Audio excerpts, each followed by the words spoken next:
Hello, everybody! Hello! Guys, guys, it's happening. Guys, it's back. After 3 fucking years, it's back. We're back playing Dungeons and Dragons! Yes! Oh my god! I'm so excited, but we're all gonna be so fucking rusty because it's been 3 years. Oh, chat, you have no idea how excited I am to bring this back, guys. My goodness, my goodness. Okay! Chat, before we start, a few things to go over because it's been a long-ass time since we've played. This is Memories, my Dungeons & Dragons 5th edition homebrew campaign. I have a few of we've been playing for a long time, this campaign, ever since, like, the COVID-19 pandemic is when it really started.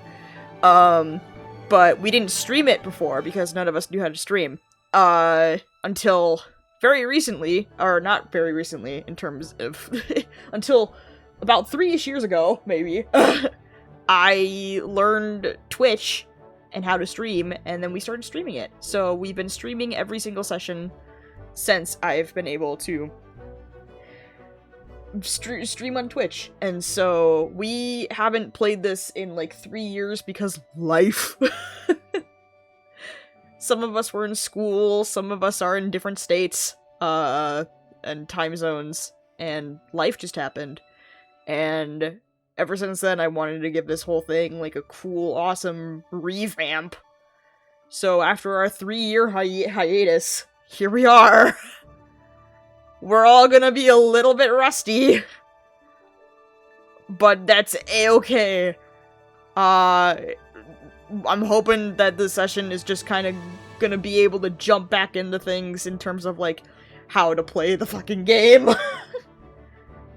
But I hope that you guys enjoy, the return of the D&D campaign. I've spent so long giving this whole thing a good old revamp, so I hope you guys enjoy the art, enjoy the story, enjoy the adventure with friends and everything. So, yeah, let's get this fucking show on the road, my guys. Oh my goodness! And this time, I believe I have Discord actually working. So, you guys should be able to hear my friends. So, yes. Alright. Let's get this let's get this party started. I feel like none of us are gonna know what the fuck we're doing, but it's okay. Alright. One time to make too. Hello? Hello. Hello? Hello? Hello. Yes, I'm messing with you guys. Okay. Okay. Okay. Can everyone hear us this time? Yes, I'm gonna open it up on my phone to make sure that it's actually working. Okay, that's God, good. I feel so stupid. Dude, my 5-year streaming anniversary. Drew and Ronan joined me to play Splatoon, and I don't have my Discord audio set up. And so, for like more than half of the stream, I'm just talking to myself, and I'm like, fuck! Yeah, no, it's what you decided to do was art. It was a different take on it. Indeed. A different take on streaming, or? I bet it's like really confusing to watch that though. Oh my god, dude, I'm hearing people double, but it is working. Okay. That's a good sign though. Yay! Guys, I don't know if you all know, but I've received a dice set that I've never been able to use until I play Dungeons and Dragons.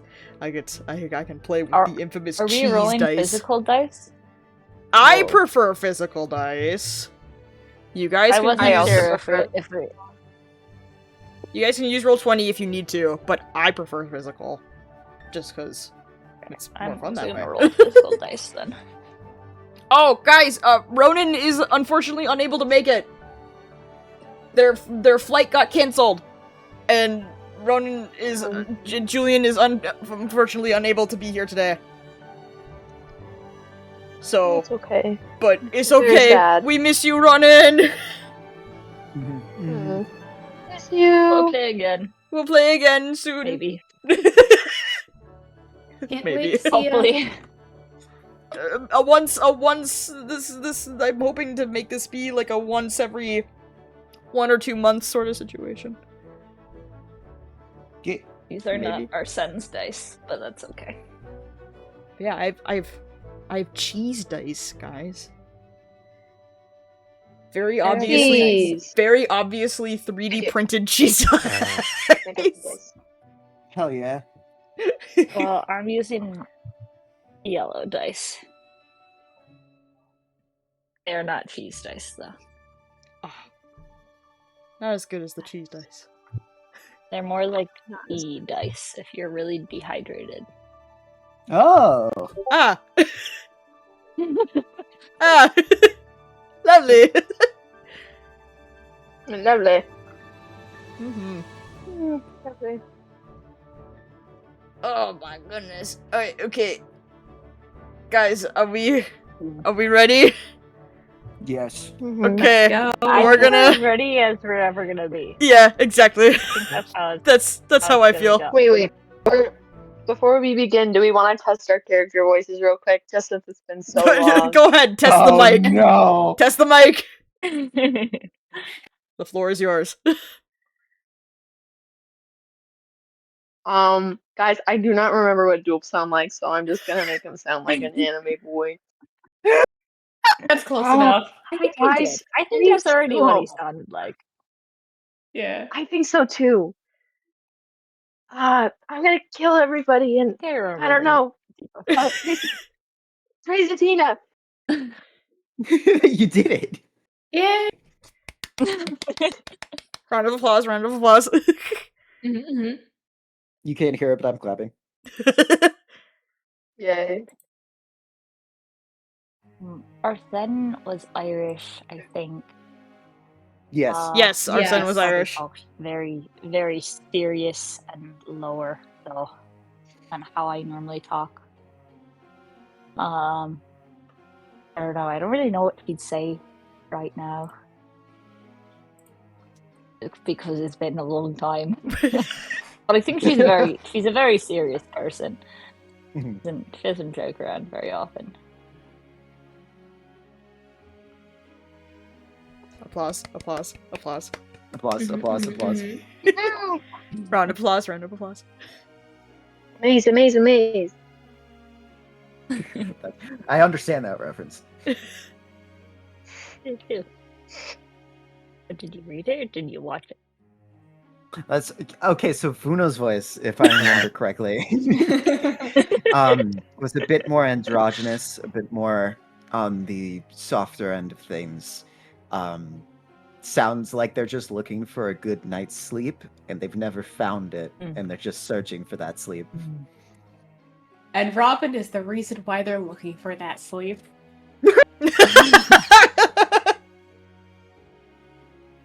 It's cheerful and around. It just wants a little bit of chaos. Who doesn't like chaos? This is the preppy, Good. like, scene girl interacting with the, like, goth androgynous character in a show. It's the equivalent of this dynamic. That's so true. Come on, Vuno, let's go. I'd rather be in bed and far away. No, let's get up, All right, friends. I lost my pencil. Well, you what? Hang on. I had a pencil so I could take notes and then I lost it, so I'm just gonna grab a new one. That's why the VOD exists. Yay! Mm-hmm. All right, friends. I have a very, very summarized recap. Okay. So if go. anybody has any questions about anything, please let me know. Mm-hmm. But this is a very summarized recap of the entire campaign. So. Alright, friends, we're gonna get into things. Alright. So, our campaign, our adventure, began with 7 strangers awakening in a mysterious forest, with no memories of their past lives and how they ended up together in the middle of the woods. We have Arsene, who was a blind paladin, who did forget her name. And the party gave her a temporary name, which was Athena. I found that in my notes. Before learning her real one. We have Doolb, who's a cleric, who's adorned in golden seaweed. He has a strange vision before waking up with the party and learns of his goddess, Athena, who is an aquatic goddess of joy and happiness. We have Robyn, a sorcerer with some sort of fey lineage, the ability to possess wild magic, and has a love to play chaotic pranks on the party, as well as a love for checkers. We have Vuno, our warlock, with a body made entirely of ooze. They also have a strange vision, with a celestial deity known as Jupiter. They form a very quick alliance, which is where Vuno possesses magical powers, based on their warlock pact. We had Scorpio, an older monstrosity with a deformed foot and a scorpion's tail, who was familiar in necromancy. And then finally, we had the duo Marketh and Lydia, a human dragon rider and his copper dragon companion. Guided by Doolb's goddess Athena, they traveled together to the nearby capital city of Everbell in the kingdom of Falheim.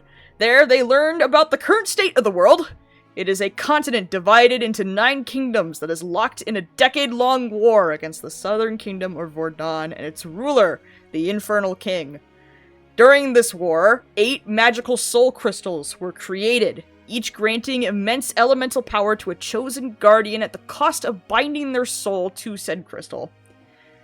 An assault on the Infernal King failed after a powerful spell caused half the heroes to vanish. The attack was a loss, and the rest of the guardians were sent away. In retaliation, the Infernal King unleashed 8 enormous, goodness, I can't talk! This is a good side, guys.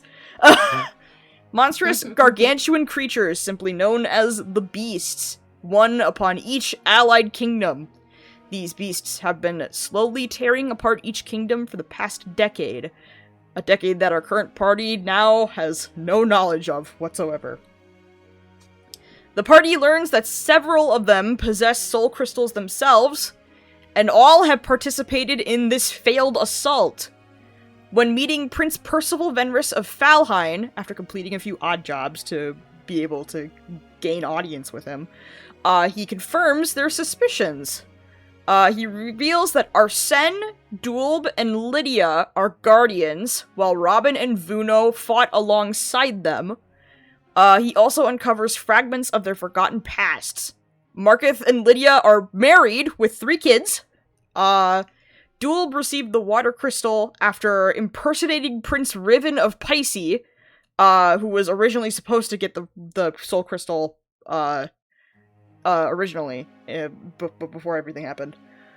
Arsene took Arsene took the brunt of the Arsene took the brunt of the Infernal King's attack, which caused her full memory loss, which is why she woke up at the beginning of the campaign with being the only one who actually forgot her name. Robyn, yeah, and you were blind. Robyn somehow snuck into the Palace of Valheim and became quick friends with Percy. Maybe something more. Scorpio once served as the 4 main commanders of the Infernal King's army, and then Vuno just remained an enigma in this point of the campaign. Percy then asks the party to defeat Valheim's beast, Fardonyx, the poison chameleon, whose corruption had trapped the kingdom inside of the main gate. It prevented anybody from going in and going out, as well as any form of magical communication and magical transportation. Who sent a roll in Roll20? I heard that! I did. Whoop! Whoop! That's what it sounds like. I hear it too. Okay, before the party departed to go on this super huge task to defeat the first beast, they ran into Vincent, one of the Infernal King's commanders, who attempted to steal Arsene's soul crystal in the middle of the night. They captured him and interrogated him. He reveals that Vuno has some sort of connection to the Infernal King's son, Prince Celio, before making his escape. Later the party defeats Fardonyx with the help of Prince Percy and frees Valheim, marking the first victory against the beasts in 10 years. And afterwards, Scorpio vanishes without a trace, leaving the party to pursue his own path. The party then journeys to the northwestern Fire Kingdom of Donkala. They reunite Marketh and Lydia with their family and children, and they save them from their petrified statued state. They expose Iris, another commander of the Infernal King's army, and her political conspiracy involving Chairman Apollo, and defeat Dragax, the burning beetle, liberating the Second Kingdom from its beast. During this time, Arsene's blindness is cured, and she forms her paladin's oath with Helm, the god of protection. Marketh and Lydia decide to remain behind to rebuild their home, and Arsene, Doolb, Robyn, and Vuno continue onward with their journey. After their latest victories, Doolb becomes concerned for his goddess's safety after speaking with Athena and noticing her become distracted and worried. The party returns to Valheim, where Prince Percy asks the party to investigate several growing threats across the continent. They choose first to search for Percy's missing father, King Amari, and they travel south to the Forbidden Land. They discovered a destroyed research camp and multiple corpses, one of them being the king. Through Speak with Dead, they learned that Scorpio was responsible for the massacre before escaping into Vordon with a majority of the research with a majority of the camp's research materials. After surviving an undead ambush, the party recovers a portion of a research journal, King Amari's crown, and a sample of a crystal known as elemenite, which is the rocks that are used for constructing the soul crystals. After escaping the Forbidden Land, the party encounters Julian, a mysterious traveler who appears to possess a soul crystal of his own, which I believe only Doolb knows that information, if I am correct, and joins the ranks. That's crazy. Yeah. Through also a false identify spell, which I thought Doolb had as a cleric, but I guess clerics don't get identify. So that was another way that we broke the campaign. But too late, it's canon. We're moving forward. The party stops in the town of Kebi during its Starlight Festival to mark the new year, and the party gets another surprise visit from Vincent. He warns the party that Prince Celio has begun his own search for the party, and he expresses his own desire to see the war finally end. Following Doolb's prophetic dreams, the party journeys east into Pisces. Oh goodness, awesome, but parents knocking at the door. Hold on.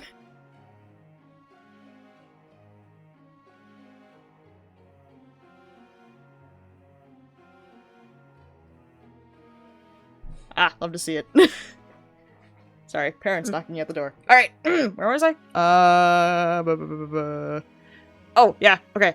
So, the party journeys east into Pisces, and even though they did so, they do not warn Percy that his dad is dead. Yeah. They didn't do shit with that. I think that was a conversation that we had, though, about if we should go and tell him or not. Yeah. I think that there's probably a reason why we hadn't. Yeah, so he doesn't know that his dad's dead. Yeah. I think we were rushing to get here and to save Atina. I honestly think don't remember. Yeah. Anyways. Also, okay, I have a weird question before I continue, because before you started going through this recap, I was like, I think Arsene kind of had a weird energy with Vincent, like almost kind of romantic, and like, I think so. I think I could fix him, kind of thing. Was that real, or am I making that up? I believe that was real. That was real. Yeah, no. I think that's also why you guys have a. If we look in the bag of holding, I think that's also why there's a pair of shackles with a winky face. Let me take a peek.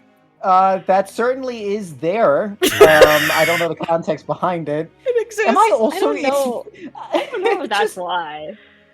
I'm just realizing now. Is Vuno carrying most of this shit? Probably. Who's carrying this shit? Oh god.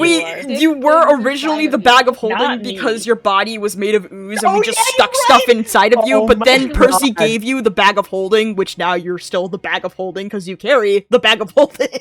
God, Vuno carries so much important shit. Guys, please don't let me want to betray you guys. I have too much. Okay. Continuing. The party has journeyed east into Pisces, discovering that the sea has mysteriously receded miles away from Baracola Harbor, because of the third beast, which I believe is called Passera. I might be wrong. I'll have to look at my notes. Anyways, guided through the Barwater Swamp by a mysterious golden light, Doolb transports the party to the hidden Goldlight Grove, where its people joyfully welcome him home as the Gift.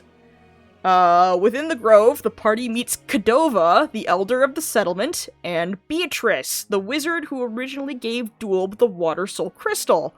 They finally uncover Doolb's forgotten history. After plotting a plan with Kodova to give safety to the baned-blooded Piscinians, Doolb himself enters in Pisces' Guardian Tournament against Prince Riven with the goal to get the Soul Crystal. Doolb's blood during that tournament was discovered to be gold, and he was condemned as a monster by Prince Riven. Doolb suddenly took Beatrice, and in a flash of golden light, they were transported to the Goldlight Grove. Instead of seeking power, Doolb dedicated himself to protecting Pisces' persecuted Banebloods, creating the Goldlight Grove alongside Kodova as a sanctuary for those cast out by society. Witnessing Doolb's compassion and miraculous powers, Beatrice chose him, not Riven, to inherit the Water Soul Crystal. And since that day, Riven has relentlessly hunted both Doolb and the Grove, believing the crystal was always meant to be his. Before Doolb departed to fight the Infernal King, Beatrice cast a powerful spell, allowing him to walk on land, by trading her legs for his tail. Reunited with his forgotten home, Doolb reclaims his old weapon, the golden discs, which haven't been used yet, I don't think. I don't remember. And the Grove celebrates the golden gift's return. That night, each member of the party experiences a mysterious dream or a divine vision. Arsene is visited once again by Helm, and she learns that Atina may possibly either be dead, powerless, or is just gone. Julian dreams of his parents, and avoids having any conversations about delving into further details. Robyn dreams of a young Percy questioning where she truly came from, and has decoded a strange message from an unknown being asking her to bring the seasons to the world tree in the Palace of Falhine, and some sort of gate will open. And then finally, Vuno speaks once more with her patron Jupiter, who reveals that his attempt to magically observe Atina during, when the party was all together and Doolb, wanted to speak to the Golden God, Vuno tried, oh shoot, what was it? I think it's the Gaze of Two Minds, to be able to observe this vision as well, but Vuno was shunted from this vision, and so Jupiter decided to try and take a look, was able to get in, however his connection was abruptly severed by an unknown force. And then the following morning, the party ventured off into the marsh to a nearby bandit camp to retrieve Beatrice's stolen spellbook. The heroes raided the bandit camp, set it on fire, and successfully retrieved Beatrice's spellbook. And with that, we are in our current point of adventure. That is where we've left off. Did we just burn someone's home?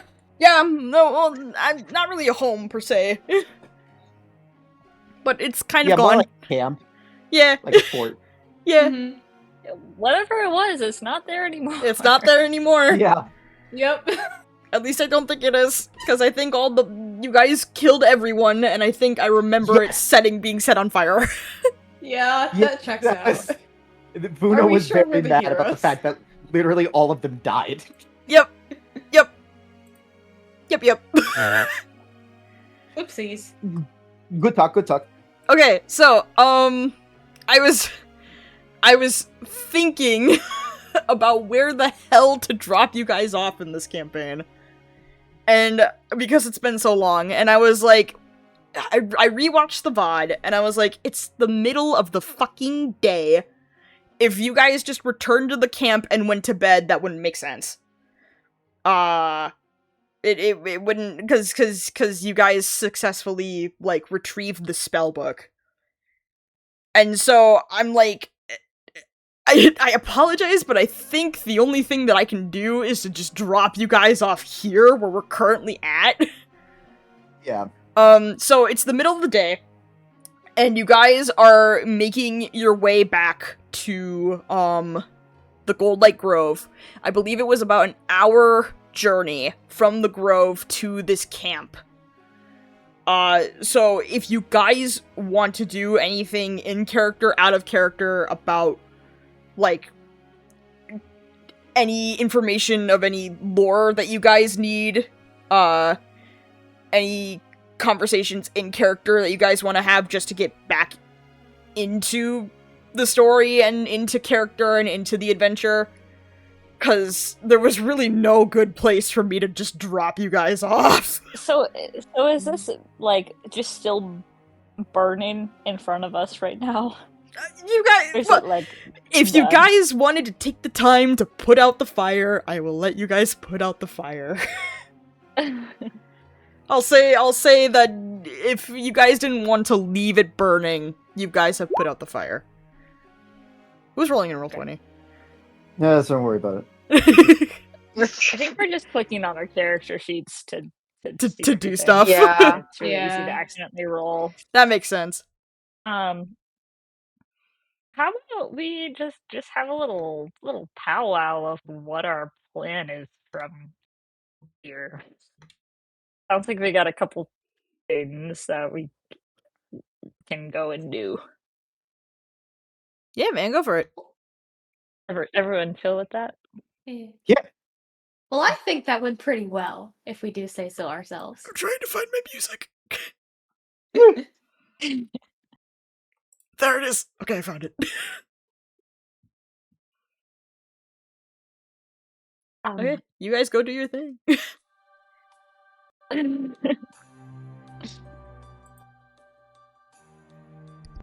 Yeah. Alright, well, we have what we need now. Is there anything that you guys want to do? I mean, I don't know what the best course of action is from here. I mean, if we want to take the book back to the Grove, that way she's able to help out. I don't know how she'd help, but at least this will give her a chance to.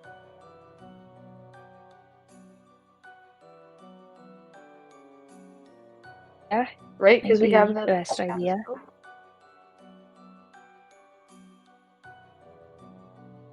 Nice. All right. I mean, let's go back. Yeah.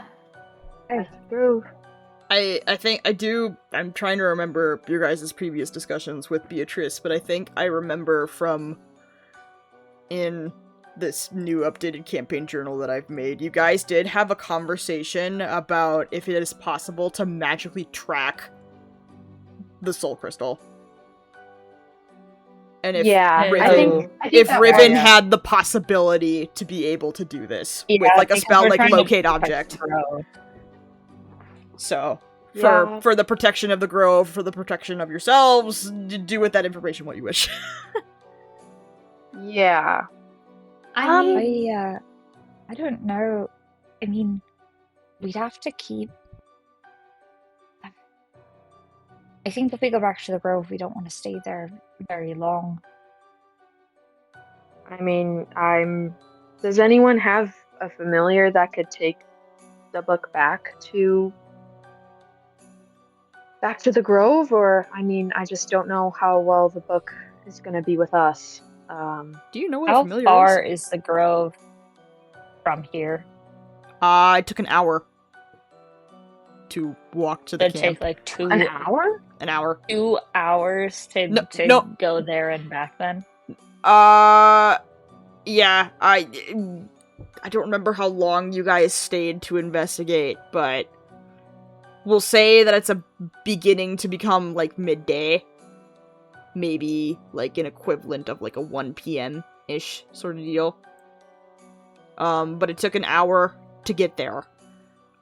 You spent however long you guys wanted to spend there, investigating, gathering materials, gathering information, looting the corpses, burning down the building. And then it's gonna take an hour back.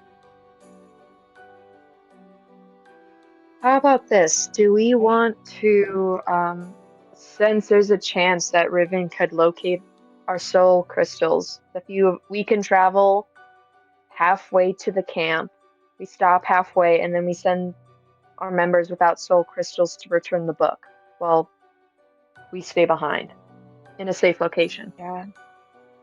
Would that work? I could also potentially... Yeah. I was thinking of that too. Only thing I'm worried about is if it might look suspicious. Suspicious of halfway. Like, imagine watching this thing that you're tracking and it goes back the way that it came from, but only halfway. And then back to the base. I think that there's still some risk there, but it's better than sending all of us. Yeah. I have a spell that could possibly locate Riven if he's trailing us. I mean, let me see, it's not too long of a distance, but if they're within 1,000 feet, I could possibly track him, so at least we know he's not nearby if we do decide to split up. Yeah, how does everyone else feel about this plan? Fine by me, as long as you save some combat. I'm willing to make the trek. Alright. I mean, we also don't need to go straight back if you're worried about us retracing our steps and them noticing. You know, we can make a wide berth, maybe to the south of where we came, or we could like make a little circle and then approach the camp from the south instead of the east, Yeah, it just depends on how much time you wanna. And Yeah, I think we should get moving if we're gonna Yes. go back. The book needs to get back eventually. Yeah. Mm-hmm. Okay. How about this? We walk halfway there. I'll cast a spell. If he's not nearby, maybe we could just all go together. And if he is, then we'll get ready for something else. If he is, then Vuno and Robyn get to have a secret stealth mission. Right, Vuno? I suppose. It's gonna be so much fun. And we can all beat him up. Exactly. I feel Yes. right. Okay. Okay. At the very least, someone who has the means to communicate with a large party, I feel like should be on call in case anything were to go down. Yeah. Agree. See. Yeah. Right. I have a question. Yes. What's up? Well, I might be able to cast a spell that could get you there a little bit faster. Like, I clicked on it and now You everyone's have a gonna see spell it, for I put it that? in roll 20. What? Oh my god! It just has to be within 1 mile of you. Huh. Sorry. Okay. Yeah, but if we go halfway with you, that's probably within a mile.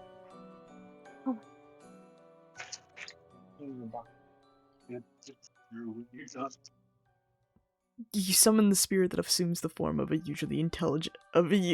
unusually intelligent, strong, and loyal steed.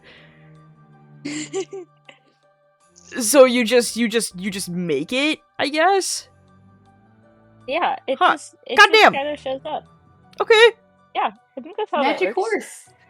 Do you have the Magic spell horse. prepared? Actually, I do. Oh my god, okay. So you don't, okay, hear me out. I remember doing this specifically for our son when she was blind. You know, in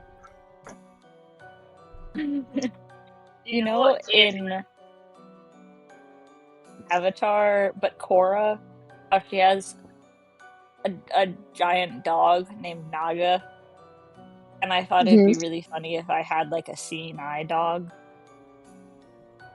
Oh, dude, hell yeah.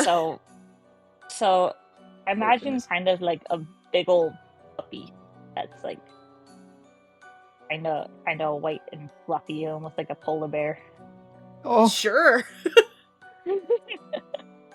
Hell yeah! So you cast kind of the like, spell.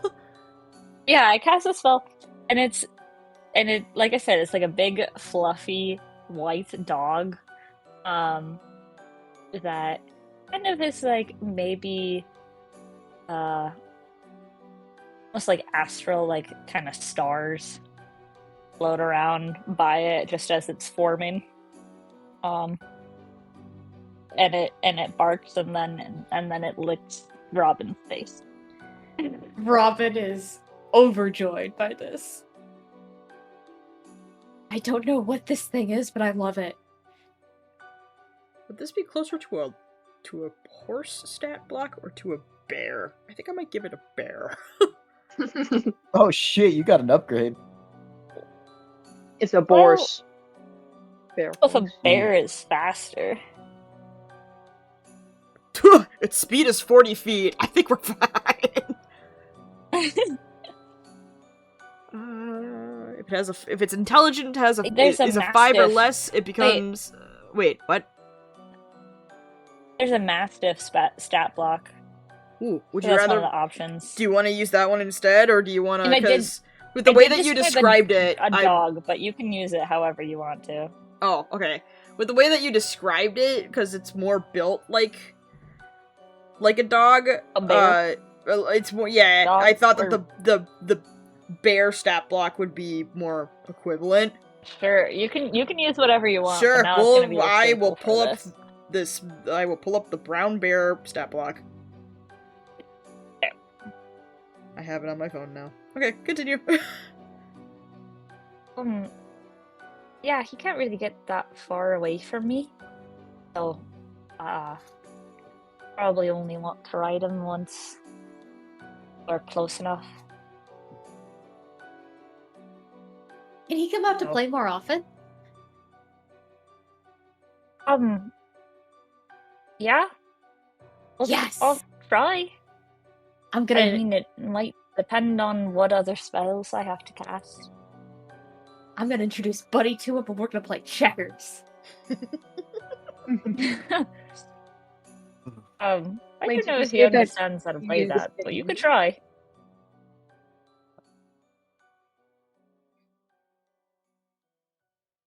Alright, what's the plan, guys? Did you say he needed to stay near you, Arsene?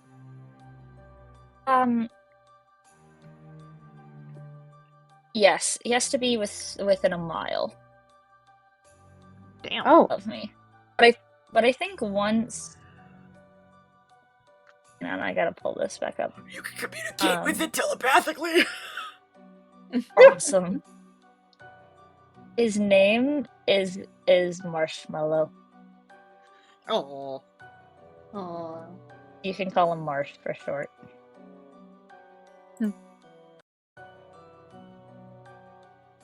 Marsh. Marsh.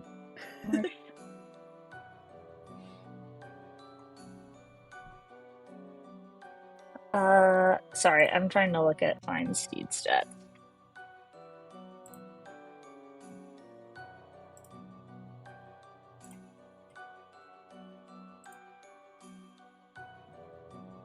Everything's loading really slowly. Yeah, no, dude, my stuff is chugging.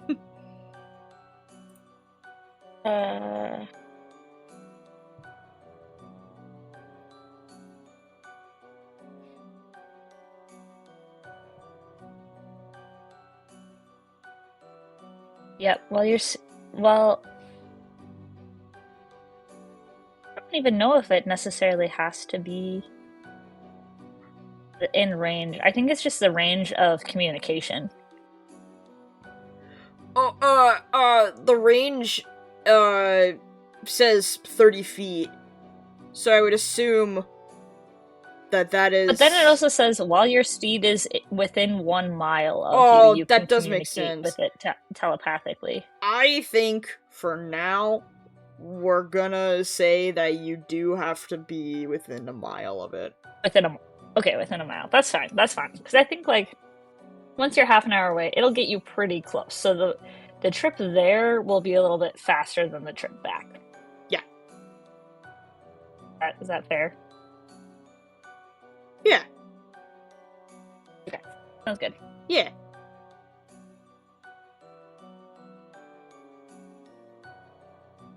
Alright.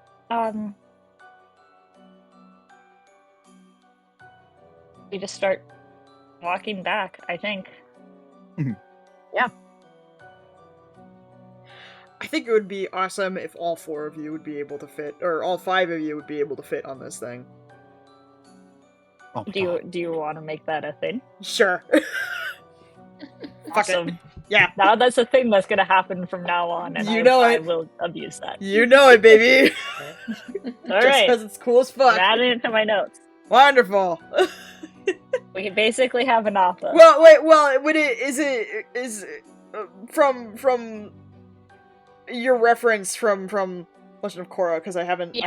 I haven't watched Korra. I'm imagining this dog like much fluffier. I'll put it in the chat. Is 5 people able to ride this beast at once? I would say like maybe 3. Oh. Okay. Okay, then I'm gonna change it then. If only a max of 3 people can ride on it in the show, then we'll do a max of 3 here.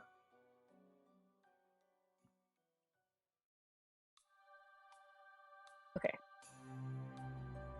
Here, I'll put this in there. Whew. Loads. Oh. What a cutie. Alright. My Discord is chugging! Mm. Fine. Alright, to home? It's Marsh. Marsh is fluffier though. Marsh. To home. Yeah, I think so. Alright. I think we're just walking back. Anyone have anything that they wanna bring up as we're going back? Anyone need a refresh on any aspects of the lore? Because it's been 3 years. Mm-hmm. I mean, as we've been like jogging back up our memories after that awful fight that just took us out of it, so we almost forgot that, you know, the journey we've been on. It's almost like we've been waiting 3 years for this. I like look at everyone while we're walking, and I'm like, with all those dreams that we had. Yep. I know I mentioned with what happened to Atina and what I learned about her. I mean, do you guys think I made the right call? I mean, it all happened so fast, and I didn't know what to do, honestly.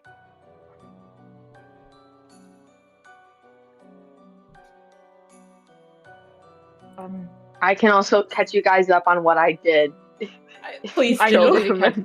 Wait. Remember. Ariel, hold on. I'm gonna look back. I told them. I've read did, in the lore that you didn't tell them one thing. Okay. I will. Well, I'll send to you. Okay, alright. You send it to me real quick, and maybe we'll just forget about this little conversation.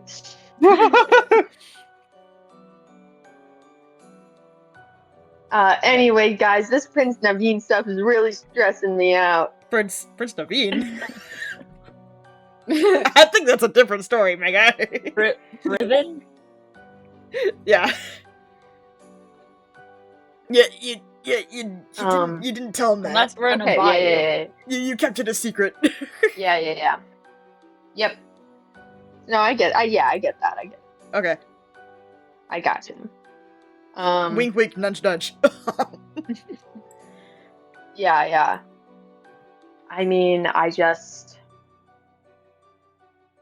don't know if man, I'm trying not to go back on my words. I don't know. I just don't think I trust her anymore. Do you want to open it up?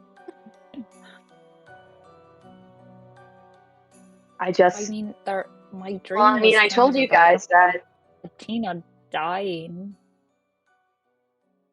Oh, she's not dead. That... Well, she's like gone or something. I don't know. Something happened recently. I don't know. Just hadn't thought about that before.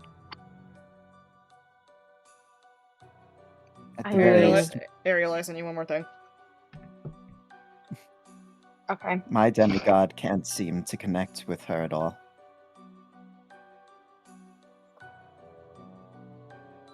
Is there something about Athena that we should know? I mean, she was lying to me. Was? I mean, with what she said to me before. Basically, it's everything Prince Nadine. I forgot his name. I don't even care about him anymore. You got his name right, Prince Nadine? No, that's Princess and the Frog. That's Disney. Sorry, I like River, but Riven. Riven. Water related. Or even Jason, to really think about it. I'm sorry, guys. You're not in a bayou. I'm in a bayou. I mean, I'm in a swamp. Wait. Anyway. You guys see a frog on the ground? Oh, anyways. The last time I talked to her, she mentioned that she was, although she didn't agree with the way Riven was handling things, she just made it seem like the ends justified the means. I mean, all this killing and the banishment of, the people in that camp. The ends justified the means for her. And for a goddess who is in charge of happiness, she just wanted me to roll over and find an agreement with him. But I mean, at least from everything I've seen, he's not going to stop. You know, I don't want to roll over for a killer. I mean, I'm total douchebag madman. Like, I'm sorry, but I don't think I can do that. I don't know. I don't know if there's even a point to talking with him. I mean, I haven't even met the guy, but I just don't know what to do with that. Tina kind of sounds like a meanie. Yeah, he does sound like a meanie, and I just don't know why she would like that. Like, he's the opposite of happiness. I'm sorry. If I may interject. I think it sounds like it's something to be dealt with. If I may interject, just to refresh people's memories. Pun intended. Drew, your dream with Helm about this whole thing about Tina being gone, like, you guys don't know if she's dead. You guys don't know if she's lost her powers. There's been some sort of, like, disconnect, essentially. Arsene, in your dream, you were presented with the 4 symbols of the aquatic pantheon on the ground. And essentially, Atina's symbol disappeared. And then, Vuno, with your conversation with Jupiter, if I remember correctly, he was able to, get in connection, like, have a connection with Atina during this conversation, but he wasn't able to make out any details of, like, where he was, who was there, what was said, similar to, a scry spell. And he described the severing connection. He connected with Atina, by the way. This with where his scry was meant to go was Atina. It wasn't Doolb, because he said that he didn't think it was safe enough to go through Doolb because you were trying to go through Doolb. And he doesn't know about this golden god or anything like that, or isn't too familiar with New Golden God, but he, with all the conversations that you've had with Atina, he was familiar with Atina. So he scried through Atina, and essentially an unknown connection, an unknown force, severed his connection with Atina, and he described it as her going poof. So, take that what you will.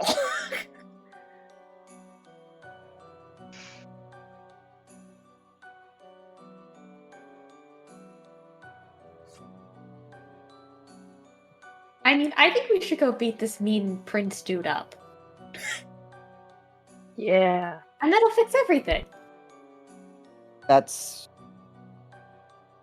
a way of looking at the problem. I mean, if he's not in power anymore, then he can't hurt people anymore. That's correct in a way, but that doesn't answer any of the questions that we're currently looking towards. I suppose. There's too many question marks still left unsaid, and too many questions left unexplored. Flying dark for a goddess that embodies the light is concerning. Should we go beat up a god then? That was not the intended message, what I was trying to explain.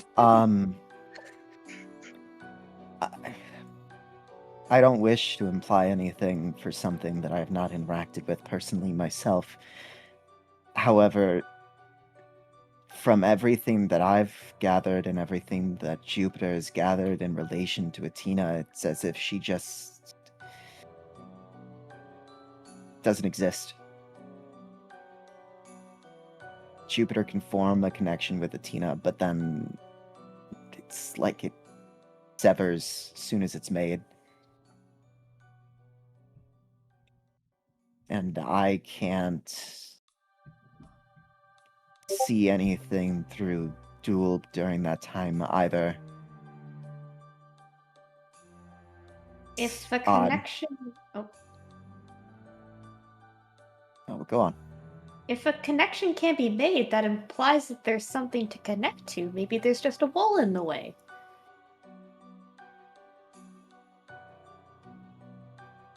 Or a god. I mean, The meanie god of walls. Do we know of any god of walls?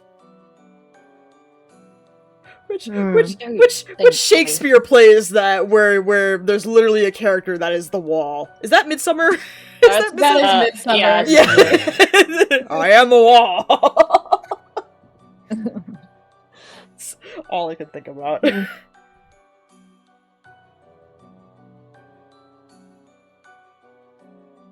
Okay. I mean, something is happening with Atina. I don't know if it's...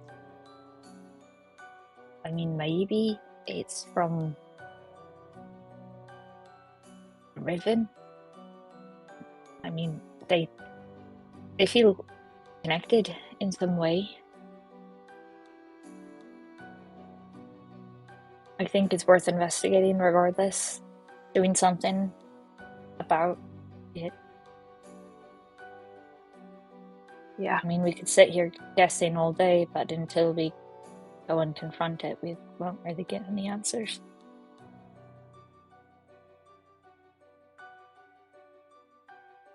So we want to go beat him up? I mean, just a little bit, but I agree. I think getting... I don't want to pinch him out. You just want to beat him up a little bit. I can throw flour at him. Oh my god. He's wet. It'll stick right to him. Sure it will. I mean, agreed. There's a mystery. All these goddesses and gods just confuse the shit out of me, and I don't know what to do. I feel like everyone is being a butthole. I feel kind of like scratches his head and like covers his eyes. He's stressed. I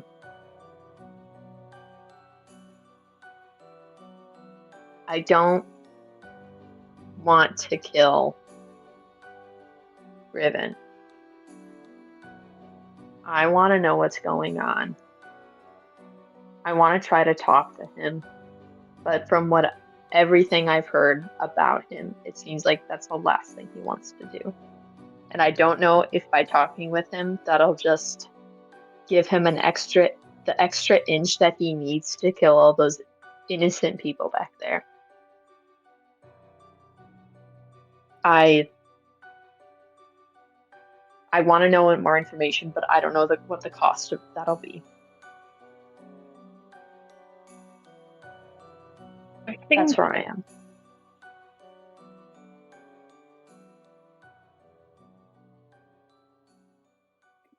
I mean, things can't stay the same. I mean, we No. avoid the fight. If the fight happens, then we fight. Just because we fight doesn't mean we have to kill. I mean, we could go to the capital. We could try to learn more there, but we need to stay incognito. Or at least I need to. I apparently look like him, or I'm on posters, or I don't even know if they have wanted posters underwater since it's all wet, but... I think that this world has been at war for 10 years. And I don't think I don't think now is the time to take our time. I think whatever action that we can take, we should. So I don't think it's going to get any better. Yeah. I mean, what do you guys think about this? We take the fight away from the Grove. We go to the capital. We learn what we can.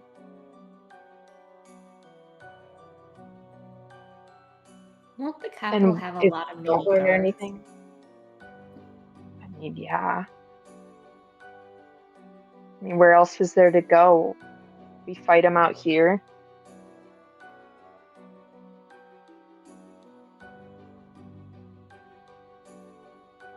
We could fight them in a random forest. This is, yeah. Yeah. Oh, God. I mean, I'll do whatever you want to do. Yeah. I mean, we're still a group. I know whatever's happening right now has a lot to do with Piscinians and me. But I am very grateful for you guys.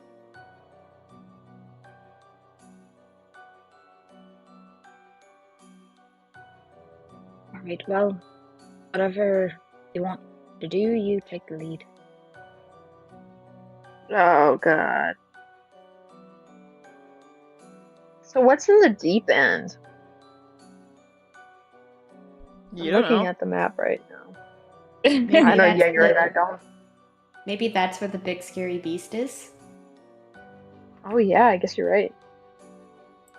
We could beat up the big scary beast and try to get people on our side. Yes! That's a great idea! It is? It is!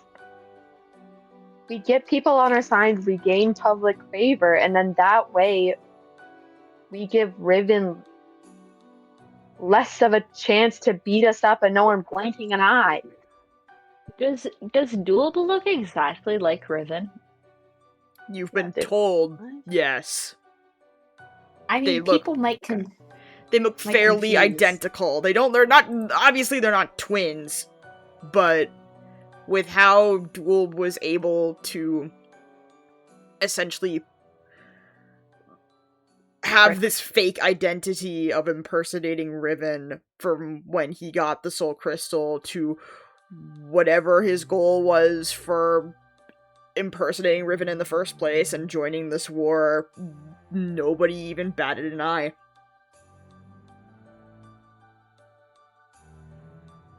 I mean, we would have to make sure that nobody thought that Riven did it.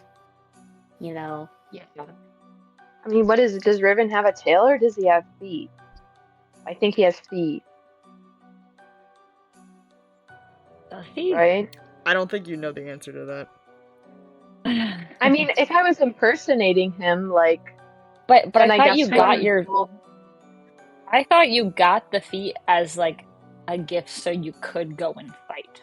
That is true, yes. Like, I think that that was one part of one and the same. Yep. But it'd make a sense that he has a tail right now. That's why Beatrice was sent in the first place to deliver the soul crystal, was because you did not have any way to walk on land, and so because of the spell, which she created and only she knows, by the way, was able to trade basically your lower halves.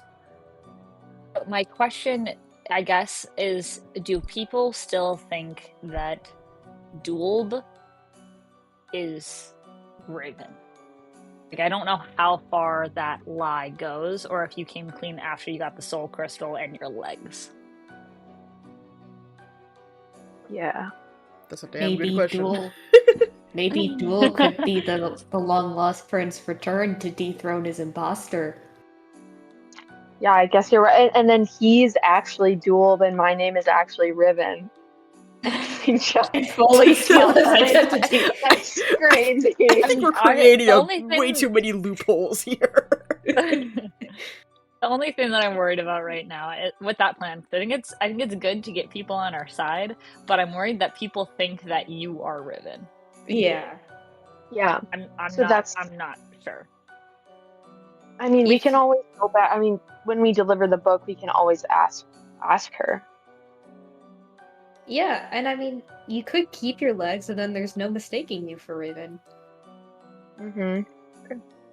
Or if he does not have a tail, I get a tail. I don't think he has a tail.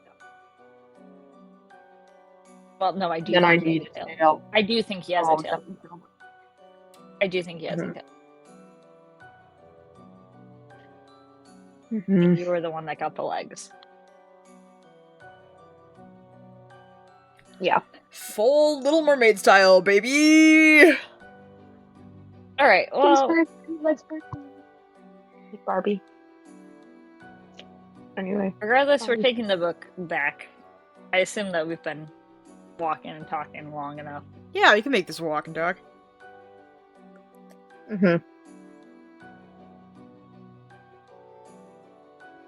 Alright. Could I, before assuming we're approaching, could I cast why is Roll20 not loading? Anyway, could I possibly cast Locate Person to see if Riven What's the specifics on that spell?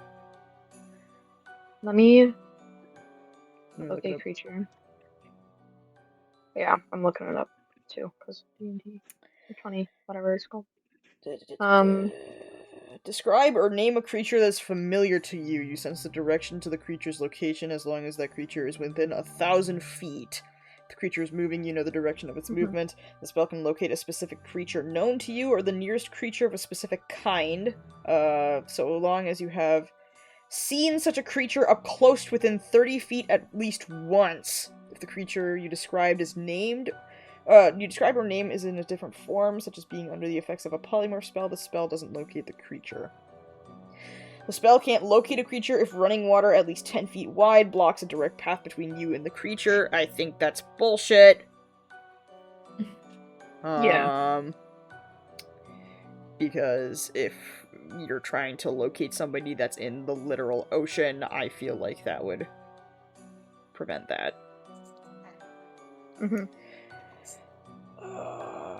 So long as you have it can locate a specific creature known to you, so long as you have seen him up close within 30 feet.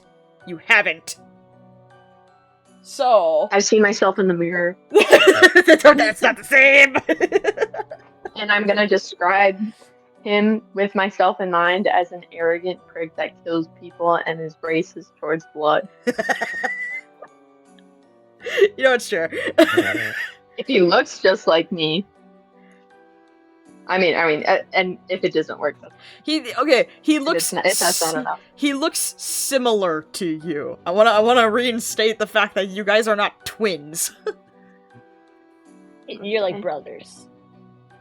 Yeah, I'm like a brother. I think of my brother. Okay. That's okay. Are we concerned that Riven is just going to immediately focus Doolb if he's nearby?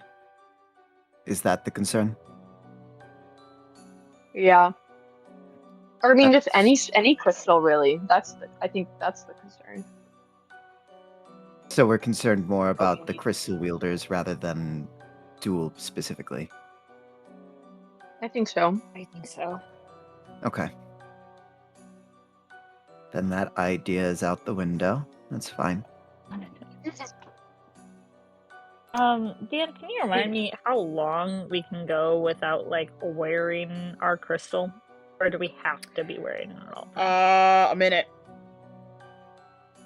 That's not very long at all. I'm I'm trying to start rolling, like, death saves. No. So I think from when we first encountered this sort of situation was when Vincent stole your crystal in the middle of the night. And you guys captured him and interrogated him. Essentially, if the crystal is detached from your body and you have no contact with it, you immediately fall unconscious. And if the crystal is not on your body for 10 rounds, you die.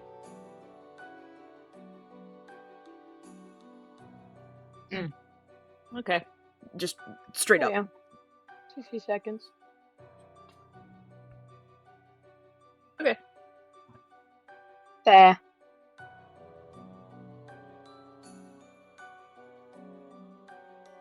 What's the plan, friends? Okay. Alright, let's go back to the grove.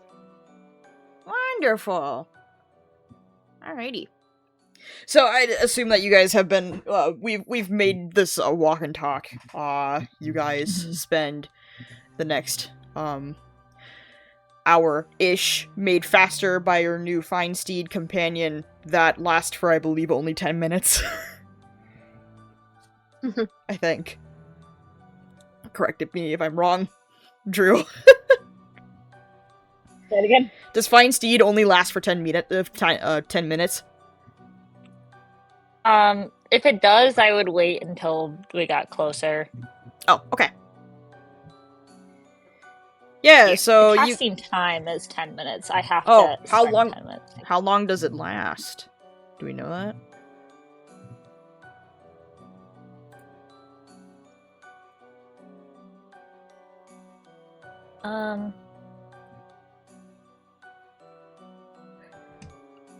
Let me look it up.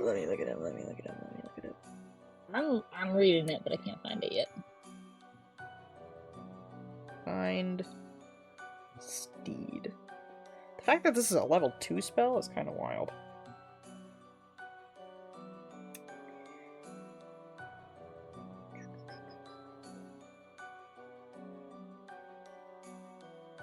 Duration just says instantaneous. Oh my god.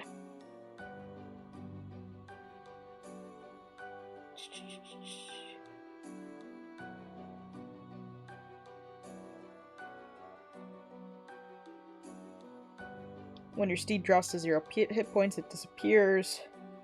You can also dismiss your steed at any time as an action, causing it to disappear. In either case, casting the spell again summons the same steed. You can't have more than one steed bonded by the spell at a time. Yeah. Fine steed lasts until it dies or you dismiss it. Wow! God damn, that's broken! Holy shit! Okay, it lasts. I'll take it. So if it lasts, would you cast it earlier and then just have it exist? Yeah, I will have casted it earlier and cool. just Marsh walking with us. Cool, wonderful. So you guys make your way back to the Goldlight Grove. You guys arrive with your newfound marshmallow fluffy steed companion. But you guys probably arrive around midday. I'd say maybe like 1 p.m.-ish. Or is that the time that I said that you guys were originally? Whatever, it's 1 p.m. Mid-afternoon. It's mid-afternoon. You guys enter through the illusory force field that protects the grove that surrounds it. There's like an exterior a perimeter marked by stones as you walk through the illusion, and the grove appears before you. This stone sort of barrier, not really a barrier, but this I'm trying to find the word, but I can't. These stones mark the perimeter of the force field, essentially, but it's not really a force field, it's just an illusion. You return, and the grove is perfectly fine. You see, everything that was prepped for the celebration of essentially the party that you guys had the night before celebrating Doolb's arrival, all of the stuff for that party is now, gone. I believe I remember Cordova casting, plant growth, I think it was, to be able to make this large seating area for a large, dinner, essentially. And this table was made of, like, large vines and stuff. All of those are gone. Even with the, festivities concluded, however, the village is still as vibrant as ever. You see as you walk on in, with your new large animal companion, you see some villagers are tending to their homes. You see, a few kids run across the path in front of you, and they stop and they admire this now huge creature that they have never seen before. Originally these kids were playing with each other with like a some sort of maybe tag game-ish. One of these kids, I think Julian gave, purchased, like, a sand toy set and, like, gave it to one of these kids. Like, a bucket and a shovel. Oh. And I think the same kid has the bucket on his head and is wearing it as, like, a helmet. And they've got a few toys on them. One of these kids has, a cute, bright orange, like, fish plushie, that looks to be, like, a little bit tattered and a little bit, like, homemade-ish, made from maybe fabric that you'd find washed up on the beach. But this game that they were playing with each other as they run across the path, is interrupted as you guys make your way into the grove, now with this huge fluffy creature, and they are just they are what's a good word? They are amazed. Essentially, they have never seen enamored. They have never seen anything like this in their lives, and you guys walk on by, and the kids just continue to, like, stare with wonder in their eyes. You guys, I would assume that you would make your way back to, Cordova's house, where Beatrice resides, essentially.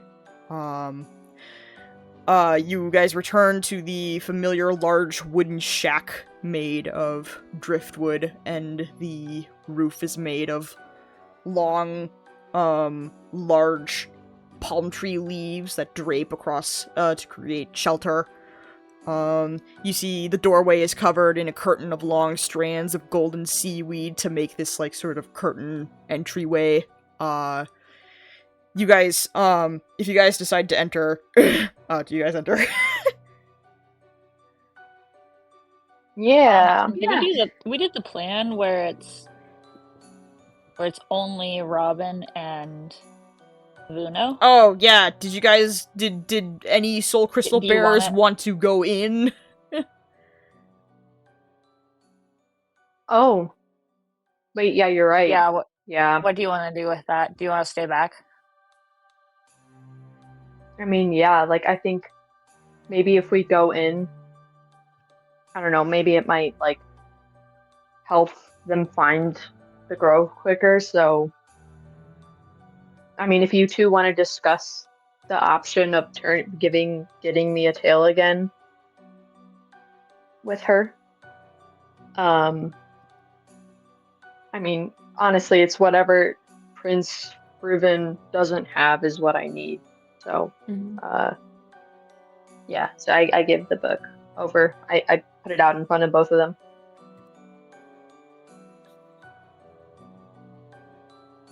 Robyn will take it and hug it close to her. Nice. Right.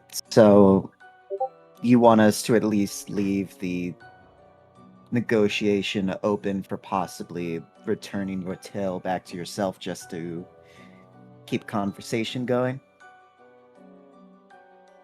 Huh? Is that what I understood?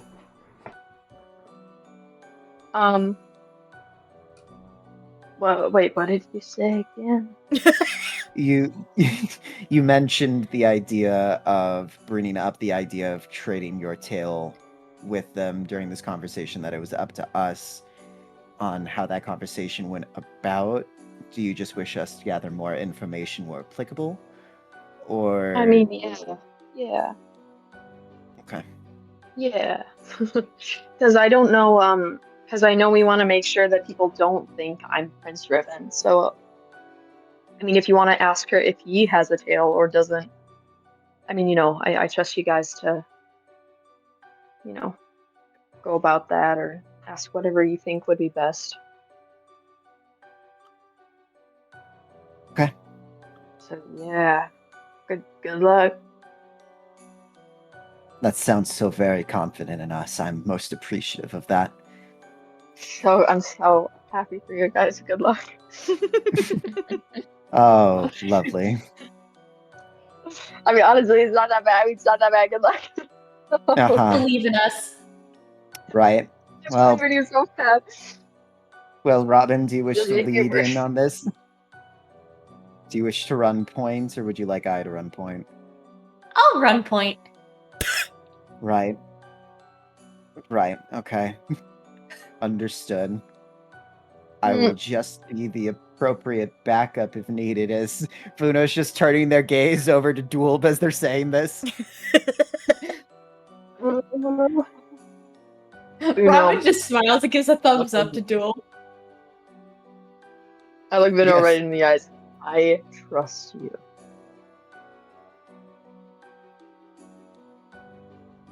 Okay. And I trust you too. I don't know what I'm saying, guys. I'm going crazy. Vuno's just moving to politely look away to hide the fact that they're trying not to laugh beneath their mask, as they're just nodding. Just don't leave me. Just leave me. I'm sorry, because I'm very crazy. Okay. A lot of things happening here. We head out. Okay, so scratch my conversation. I assume that Marsh is staying with Arsene and Doolb as both just you. I get, you know what? Somehow, without giving away to the rest of the party that Julian has a soul crystal, you convince Julian to stay with you, Doolb. So that Julian, my shoes are broken. Please help me. You don't know how to tie your own shoes? Joel is not perfect. Shoes. I don't have any shoes. You need to make some shoes for me. What? I'm so confused. What do you mean you need me to make shoes for you? And fade to black. They go.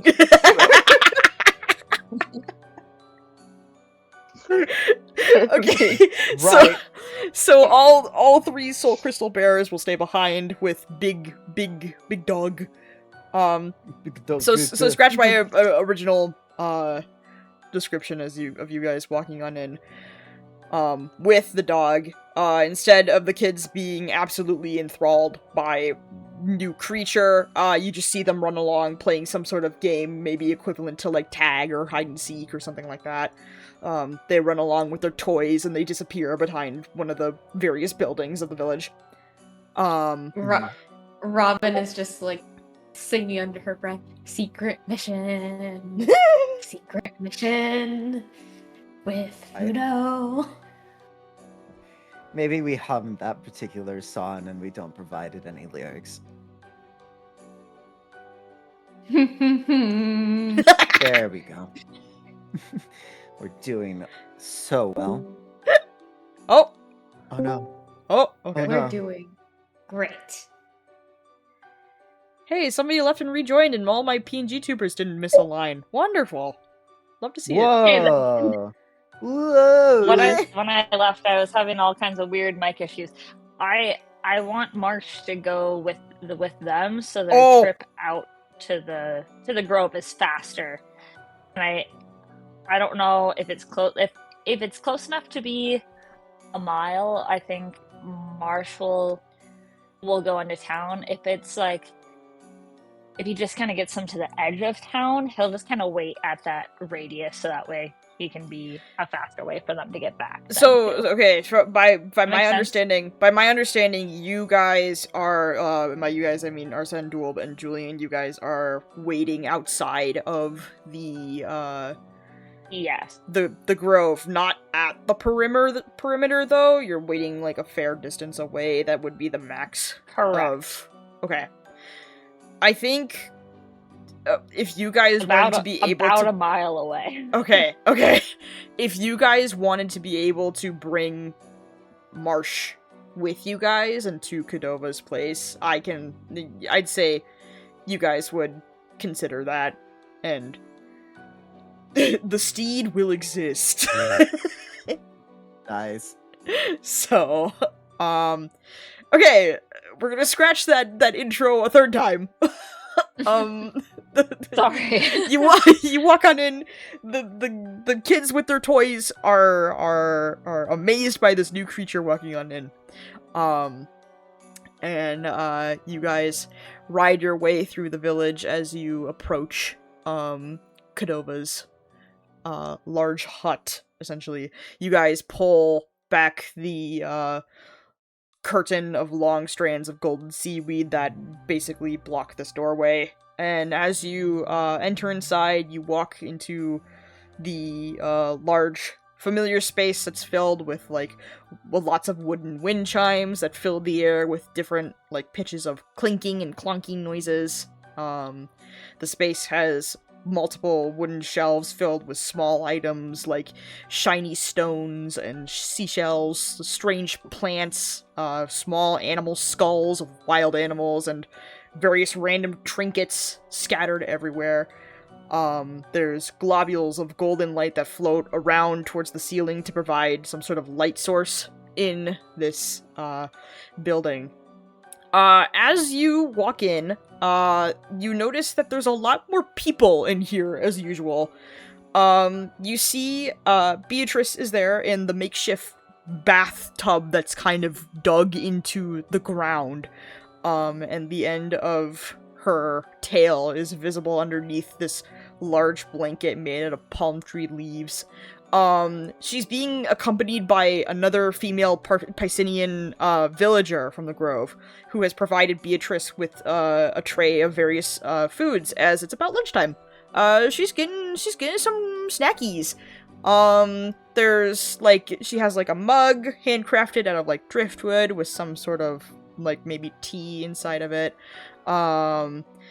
And there's a small tray of various foods wild berries, maybe some cattail shoots. There's a bowl that seems to have maybe some wild rice and mushrooms and various root vegetables that you might be able to find in this marshy ecosystem. You see, taking up most of this space in here is Kodova and a group of 3 other Pisinians in the middle of, I remember this vividly from past conversations. They're in the middle of constructing this swamp marshy version of a cart/wheelchair contraption. And they've got various materials like driftwood, the iconic golden seaweed that you've seen everywhere, large palm tree leaves, and they're using mud as some sort of adhesive, and Kodova is there helping construct this contraption, because I believe it was mentioned that Beatrice has no mobility in this area, and so it seems that they've taken those words to heart, and they are experimenting, making some sort of contraption to be able to help Beatrice get around the village. And Kodova is using her magic to help with this construction. So that's taking up most of the space, but there is enough room for both you two to be able to enter into this space without creating a lot of claustrophobia. Beatrice is actually the first to notice you as she's taking a sip of tea from her mug, and she will set everything down. She'll give a nod to this other female Pisinian as thank you for bringing her sustenance, and she will leave the building. She sets her mug down, and she'll look at the two of you. I see that you've returned. Did everything go well? Yep, I have a gift for you. And she pulls out the book. Wonderful! Oh, I'm so happy. Thank you so much. She will take it. No, she will take the book if you were offering it. Yes, of course. Wonderful. Beatrice has. I just realized. Did any of us decide to take a peek into that book? Nope. At all? Nope. None of us did. None of us did. That's so sick, guys. We're so good at our jobs. Yeah, nope. I really hated the way that she said that, too. Yeah, like, all of a sudden I was like, wait a second. You didn't see jack shit. Wait a minute. Well, it's fine. She takes the book. Can I go back in time? Huh? Yes, you can go back in time. Go ahead. Batman logo. Yes, what's up? No, I wanted to read the book. Oh, no! How far back in time can we go? I thought that you just wanted to have a conversation. I don't know if we can do that. I'm gonna say no. I think we're just gonna have to deal with the consequences, and it'll be more fun that way. Yeah, you guys are just gonna have to deal with the consequences of your own actions. Consequences? Yeah. Me? Nah. Sorry. So she'll take the book, careful to not accidentally dip the pages inside of the water of this makeshift bathtub that she's in. But she will set it to the side. It's this leather-bound tome, by the way. Just a very nice-looking book. Filled with contents that you guys have no fucking clue. But she'll set it to the side, and she'll look back to you guys. Thank you so much. You have no idea what this means to me and everyone here. Thank you for going out of your way to be able to get this for us. Where is the gift? Doolb, sorry. And everyone else. Did they decide to stop somewhere else? Yeah, they're hanging out somewhere else. We came here to deliver this to you. And also ask, does Prince Riven have a tail? He does, yes. Okay. Thank you. The others are currently resting up. Luckily, we didn't experience any serious injuries from gathering this back, but there was still some strain upon our part. Well, I'm glad to hear that all of you are okay. As for us. If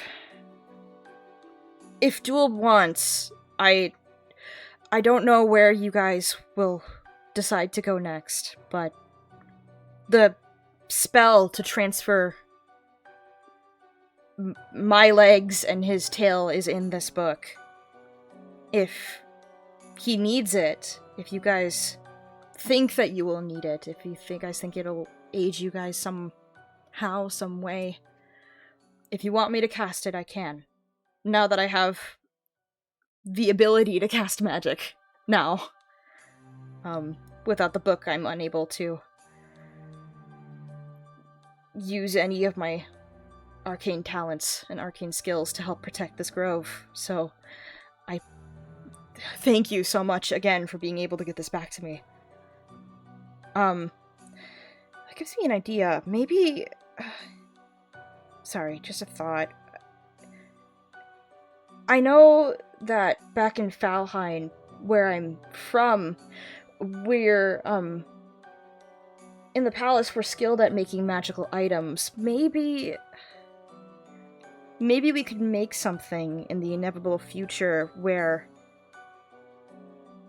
this spell could be imbued inside of some sort of wearable object to be able to make him switch at will. That would be really cool. It would be really cool. It's possible, but in the current state of things, it's not really doable right now, but it's certainly something to consider. If we were to beat up the big scary beast, would that make it doable? It would certainly help, I would believe. Is it in the big scary whirlpool? We don't know where it is, actually. I don't know where it is. Though I would assume it's somewhere in what's left of the ocean. What do you mean, what's right? It's Yeah. Take a look outside. Thank you. No, I got banged up on what is the equivalence of my cranium.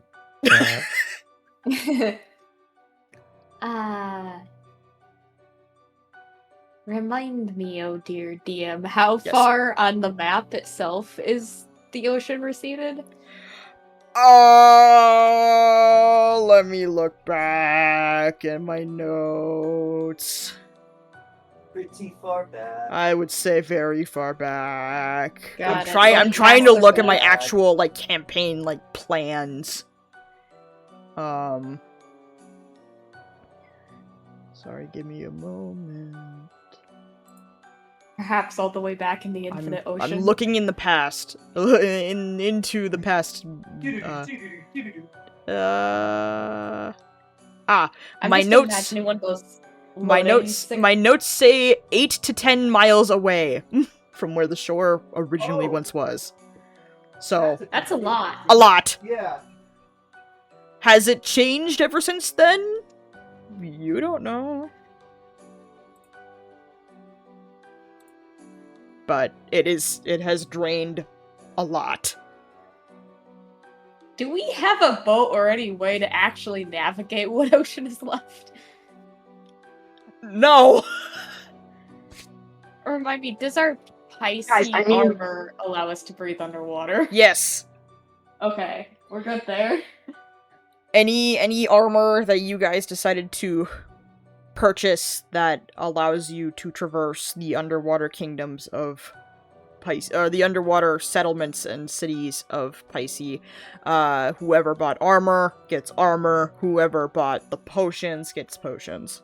I do not remember who bought what, but if you bought armor, remember to change and affect your armor class. And if you bought potions, just remember the time duration, or else you might suffer an unfortunate fate. Cool. That's sick. Guys, I mean, if the ocean's back 10 miles, we can just walk maybe most of the way. This guy only has a tail, so he literally can't come over here. I'm just imagining him trying to flip around. Guys, we're fine. We are so fine. I didn't even think about that. Oh my god. On the topic of the water level, has it waned or returned, I suppose, over the years, or has it only been draining? To my knowledge, it's only continued to drain. Because of this on-looming threat that is Riven and his army, we've constantly reminded ourselves to stay put, and to try and stay here in the illusory bubble that we've created. Although the shoreline is visible from here, I've only stayed in here, so I would not know, but I would assume that it's constantly been draining.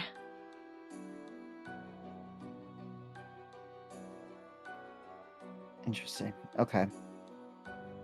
That's very good to know.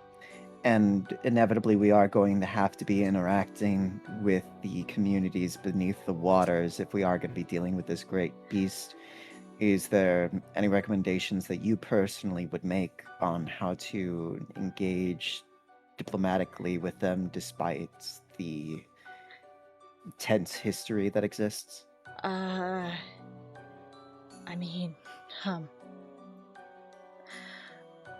Relations between us and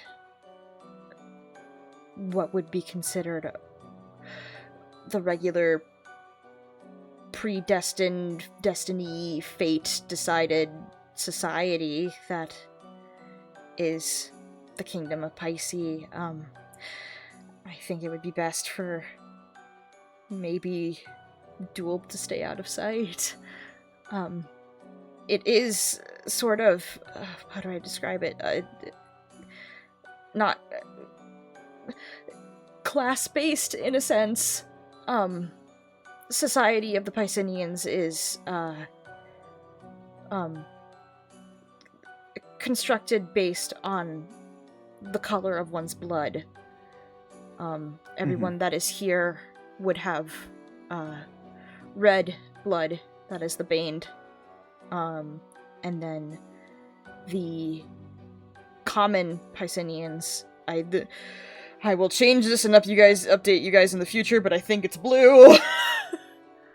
And then the purebloods, which is Riven and a majority of his compatriots and allies, born with tails, would have almost a white pearlescent color of blood, and that sort of hierarchy is a major construct of their society. The color of their blood dictates what jobs they can pursue, what positions they can hold, how much power they have in society. And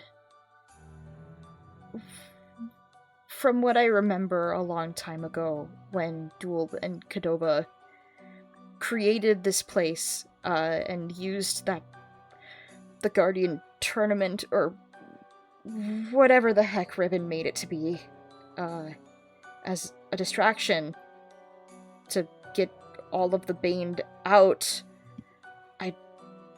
I don't think they were able to get everyone.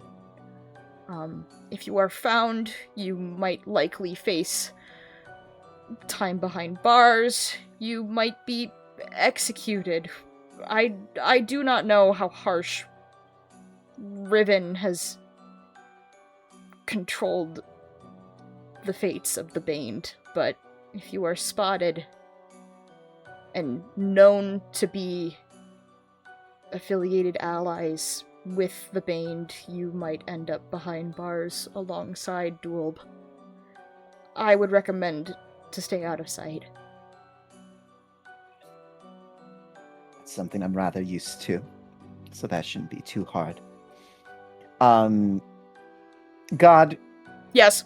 How is she seeming right now? Because she went from sounding rather grateful to rather strained rather fast. Well, if you guys you're making it sound like you guys are going to head into the Kingdom of Pisces, and from what you hear, she seems concerned for all of your guys' safety. Okay. Just getting an idea of what our options are currently, especially if we're going to be hunting down a great beast. We need an idea of what we can rely on and call upon during that time. Has there been any notable events that have taken place in the past 10 years that we should be concerned about, as far as you're aware, within this bubble that exists? Well, in what sort of way? Like, I believe, well, the beast still lives.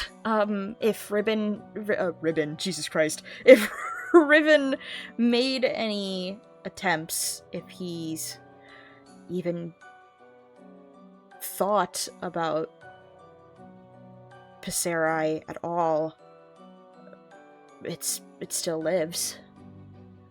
I do not know if he's made any attempts to slay it, because the ocean is still receding. Mm-hmm.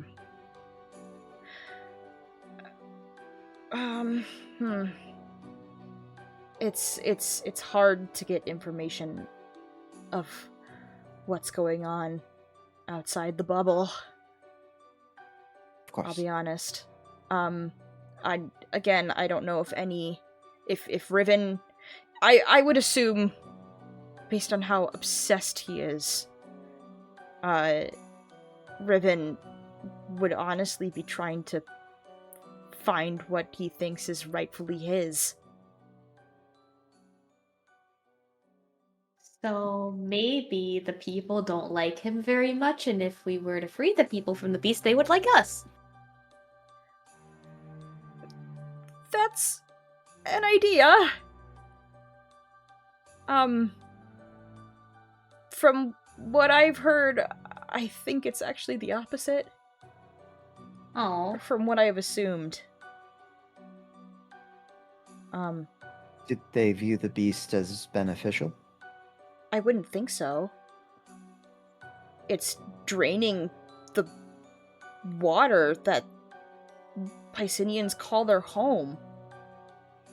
Something that's essential for their transport, for their ecosystem and their lives. Some of them can't even move around without the water. But they wouldn't like the people who free them from it if Riven tells them not to. Sorry, rephrase that question. My brain just kind of died there for a moment. But they wouldn't like us if we were to free them from it. If they find out that you're affiliated with us, then it would certainly pose a question. Maybe a problem. Maybe both.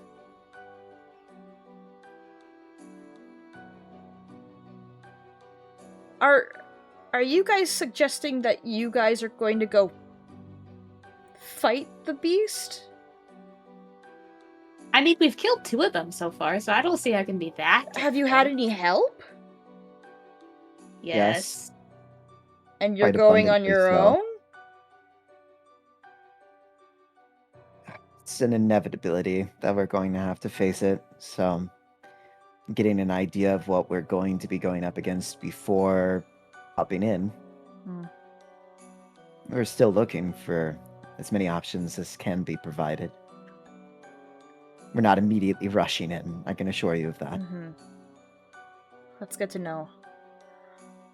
If you guys need any help, I don't know how much help I could be in this state, but if you guys find some sort of alternative, I will gladly help you guys take on Passerai. If you need any additional allies, I'm sure Cordova would be willing to help as well. But with the current state of everything, I think our safest option is to stay here. I would agree with that. So we need to go give Riven a talking to first, is what I'm hearing. You could. Or have someone else go give him a talking to. You could do that as well. Don't worry, this isn't the first tyrant that we've interacted with. We're still kicking. Those of us that can kick at the very least. Huh. Yeah, I'm not particularly good with humor. Well, thank you for offering me that pity. Well, we've got options, and if you do not mind my curiosity, what variety do you have available to you with your grimoire that could possibly provide us with something extra? Let me pull up her character sheet. Give me a moment. I do not remember what spells I gave her. So whatever I'm gonna find, it's gonna be a surprise. Where is she? There she is. Beatrice Beaumont. If Roll20 will fucking load.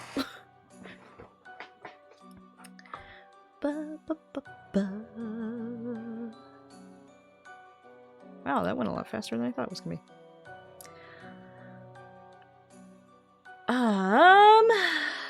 She takes her book and she opens it and she flips through the pages. Obviously, as we've mentioned before, the spell that I made to transfer my legs and Doolb's tail, anatomy trade, is an option that I could recommend. But in fact, Doolb does have to be here and present for said spell. I do have the ability to magically transport one person from one location to a far distance. Dimension door. I have spells that are able to send messages through long distances. I have a few heavy fighting spells in case if things get ugly. Though hopefully that doesn't really... Hopefully that's not the case. If you have spells for long distances, you should probably tell Percy that you're okay. That's true. I should do that. I've forgotten that having a Valheim... a rough time right now. Is he okay? Well, so we made... She narrows her brow in concern. So we kind of made a stop on the way here, and Robyn will, look at Vuno to see if she should keep talking. Right, yes, we made a stop on the way here to interact with Percy again. He's doing as well as he can with the previous king having been gone for some period of time now. He's been doing a fine job of leading Valheim, but the stress weighs on a man. He's holding it, though. Is Amari still down at that camp down south? Ed looks at Vuno. You should tell them.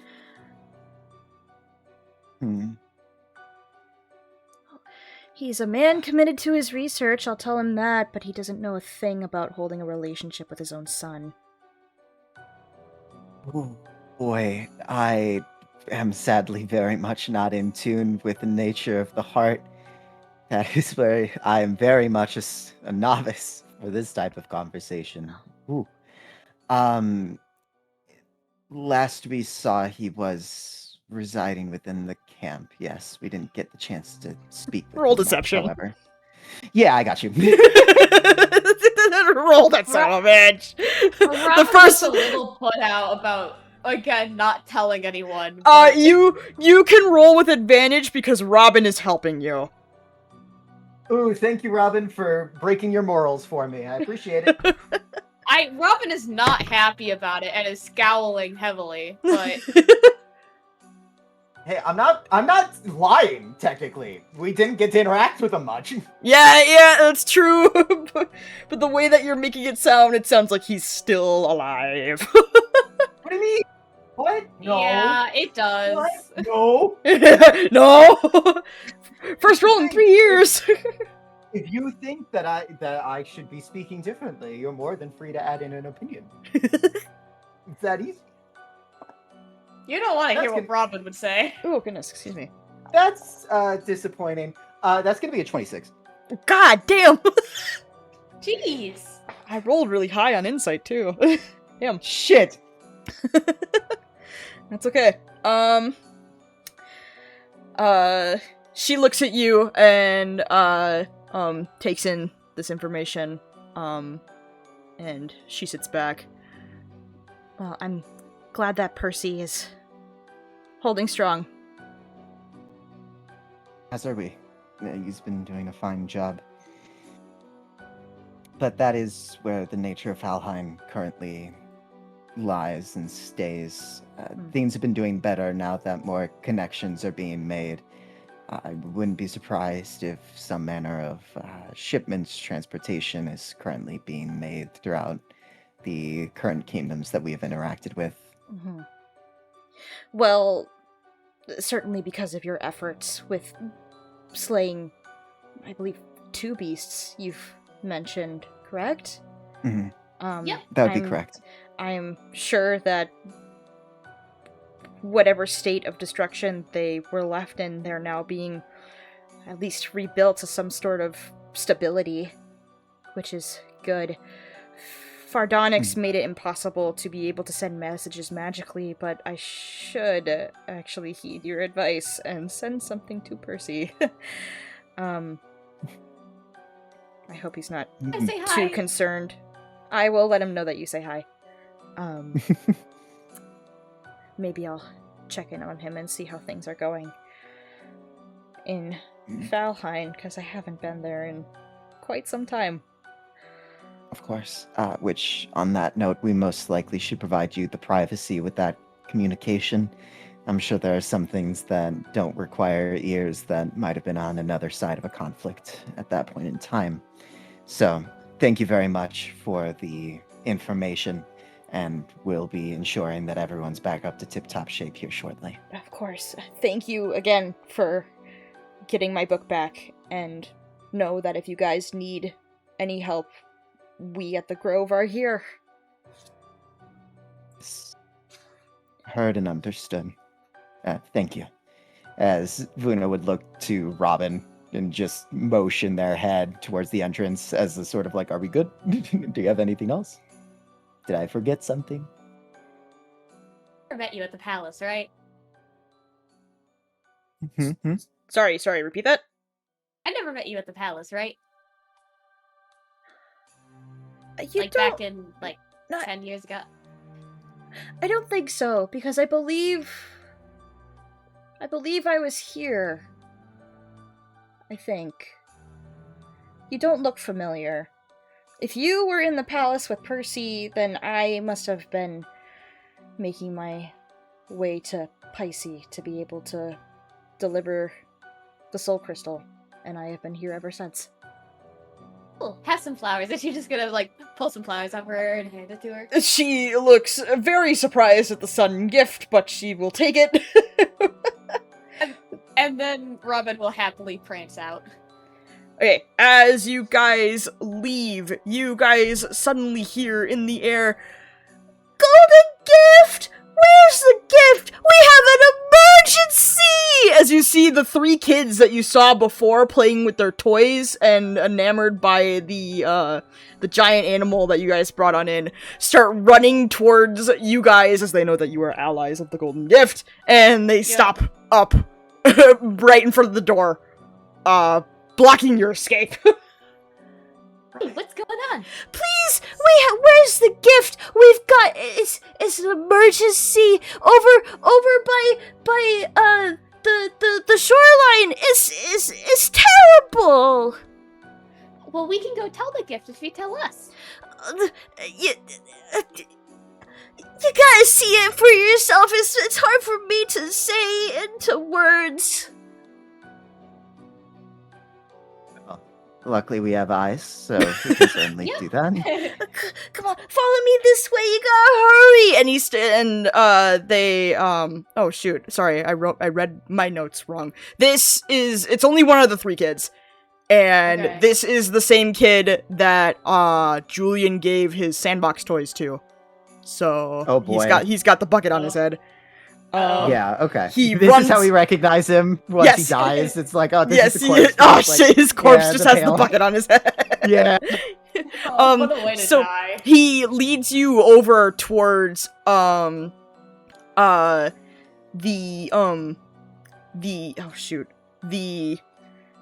rock perimeter of the the Goldlight Grove, and you see you can see the shoreline actually out in the distance, the lack of ocean as it expands for miles and miles. You see the other 2 kids staring out into the shoreline, and it looks like they're in some sort of an argument. And as you walk on up, one of the kids goes, "It was my turn to play with it, and you just tossed it away. No, it was my turn. You don't even share your toys. It's not nice." And as you guys walk on up, the bucket kid, I don't remember his name, he points out to the shoreline, and as you see, there's a flock of seagulls up over by the shore. And quite a ways away, this fish toy, the fish plushie that I mentioned before, has somehow made its way all the way out to the shoreline, and the seagulls are now pecking at it like it's an actual fish. I mean, we can handle this, right? How did you... I'm realizing very quickly I'm not good with kids. How exactly did you throw it that far? Were you that close to the water? It was my turn to play with the fish. No, it was mine. And then when you were pulling on it, you made me let go, and you sent it flying away. No, that's not what happened. Well, no matter how it happened, there's certainly still a problem that needs to be solved, so we stop yelling at that volume. But I think we could do this by ourselves relatively. We can get the toy back. The seagulls got it! And as you see, one of the seagulls actually picks it up and starts to fly off in the air. Cover your Fly eyes, children. and go chase after it. Oh, I was just gonna cast Eldritch Blast and kill the fucking thing. Okay. How far is Eldritch Blast? Straight up, because 120 feet. That shit is miles away. Yeah, I would say, as I'm looking at my notes, these seagulls are honestly about a half a mile away, actually. What the fuck? Why is this so important that this kid stopped 2 members of the fucking chosen one for this bullshit? I'm gonna lose. Vuno's just letting fucking Robyn solve this problem. Vuno can't do shit. Robyn is gonna cast Fly, which I will confirm, but I do believe that gives me 60-foot fly speed. Oh, goddamn. And, yeah, and just start sprinting, fluttering in the direction of the toy. Okay, yeah. You literally fly after these seagulls in the air, and the kids that were arguing are now, like, super, like, they are filled with wonder that you actually can fly. And, yeah, she has little, like, fairy wings on her back. and Bucket Kid looks up to you, Vuno. Where's the gift? Is he okay? We knew that the gift would be able to help with this, and we knew that you were friends of the gift, so we were hoping that the gift could help. Did these kids, out of character, did these kids just make this false problem to get their chosen one's attention? You don't know! All they told you is that they got into a fucking argument about whose turn it was to play with the fish toy, and it somehow ended up on the shoreline. Certainly seems to be the case. Well, the gift is currently camping and resting up after what we had to deal with earlier today. If he had the ability to do so, he would have loved to have been here to assist in this particular problem. But you get our help with this. Okay. He says confidently. Perfect. Okay. How quick can I catch up to this bird? Let me see. What is the fly speed of a seagull? Can I cast Power Word Kill on the bird, please? You cast what? Power Word Kill on the bird. Damn, I would let you if you could. I want this bird decimated. Okay, let me see.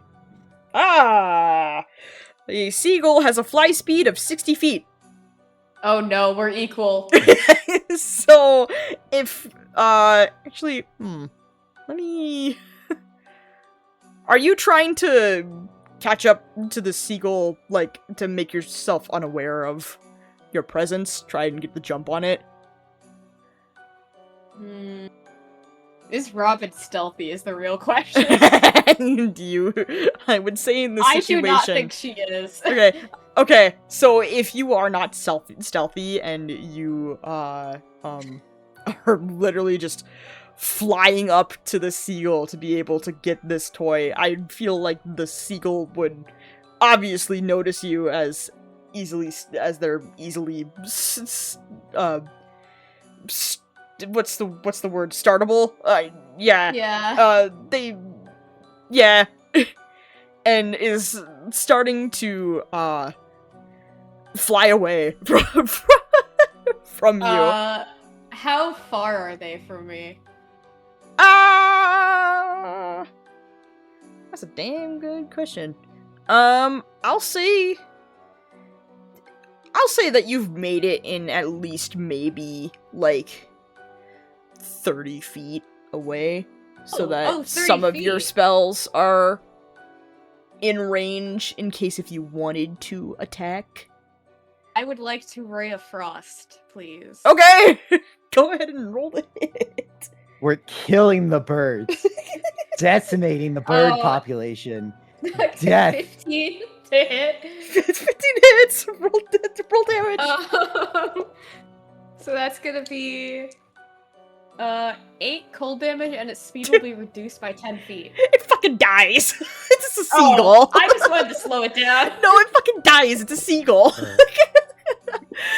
You cast Ray of Frost as this cold magic intertwines in between your fingers, and you send it out and release the spell, and as it makes contact with this bird, it freezes into, like, a solid, like a petrified frozen state of what it once was, and it starts to crash to the ground.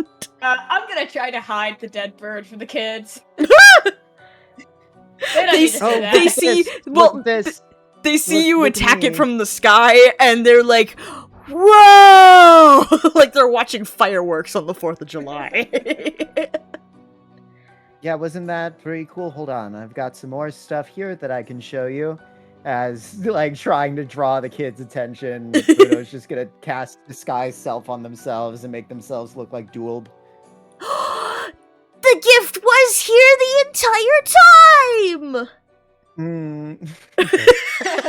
Sure, buddy, sure. Bruno, like, stiffens a little bit and then clears their voice. Yes, I was here the entire time. I wish to see how you all would be able to handle yourselves in my leave of absence. You all did splendidly. Roll performance. Uh-huh. God damn it. What am I doing? What am I fucking doing here, guys? I'm fucking suffering. 17. These are kids. Let's fucking go. They are amazed and absolutely convinced that you are indeed the gift. Meanwhile, Robyn, Yeah. do you catch this thing? I'd like to try to, please. This dead corpse that's falling from the sky. I'm gonna try. Roll. What do I have you roll? Acrobatics? Dex. Okay, Dex. Just straight Dex. Unnatural 20. Damn! You catch this thing from the fucking sky like you've been doing this for years.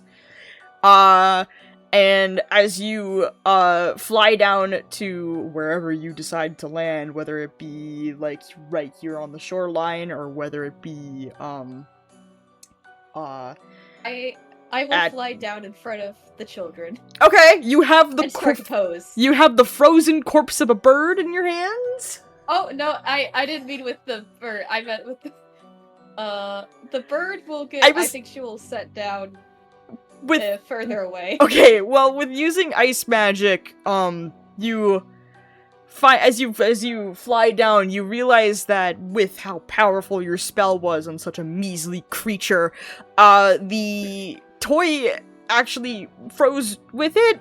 It's a little stuck.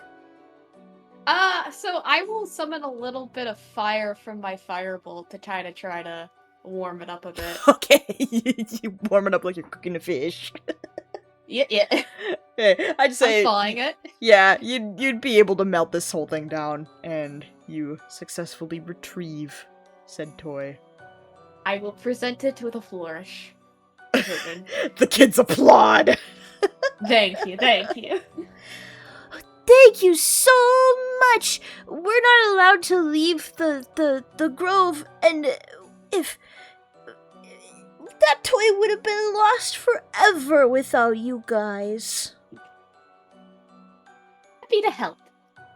Thank you. They take it and they run off. I like those kids.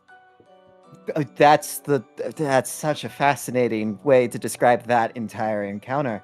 As Vuno just like drops the disguised self and just lets out a big sigh once the kids are out of eyesight. Oh yeah, Robyn, as you arrive back to the kids, Doolb was there somehow. Doolb, what are you doing here? Don't please. Where's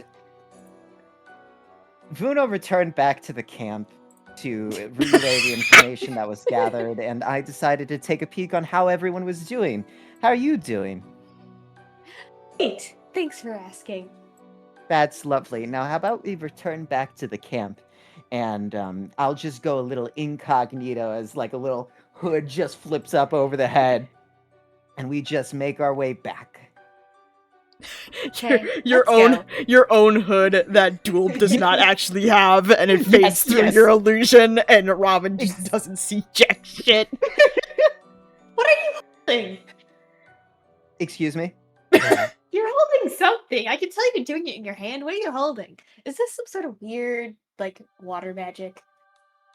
Yes. Yes, it is. You can hold the water in the air? That's so cool. There's quite a large amount of water in the air. There's certainly a good amount to pull on, especially if it's so humid like a place like this. How about we return back to the camp now, please? Okay. You guys decide to make your way back towards the other members of your party. During that time, Arsene and Doolb, is there anything that you guys want to do while you are out here in the middle of the marsh on your own?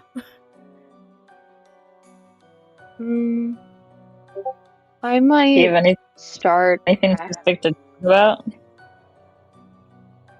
I don't think I have anything specific. I think Doolb is gonna be practicing with the like disc blades, I guess. Yeah. Since he hasn't used them in a while. Yeah. But if yeah. I imagine Arsene would like spar with you if you. Oh yeah. If Doolb wanted that. Damn, hell yeah. Yeah. And we can just kind of expedite that if that's what they're doing during that time. If you're chill with that, if there's not a specific conversation you want to bring up. Yeah, Doolb would be fine with that. That'd be nice. Cool. You guys spend your time out here, sparring with each other in the woods, and Doolb. It takes a few minutes to get used to these discs that were once your own, but after a bit of time and a bit of practice, literally maybe from, like, I have not seen Tron, but however they use said weapons from Tron, you get the gist. It is Tron. It is literally Tron.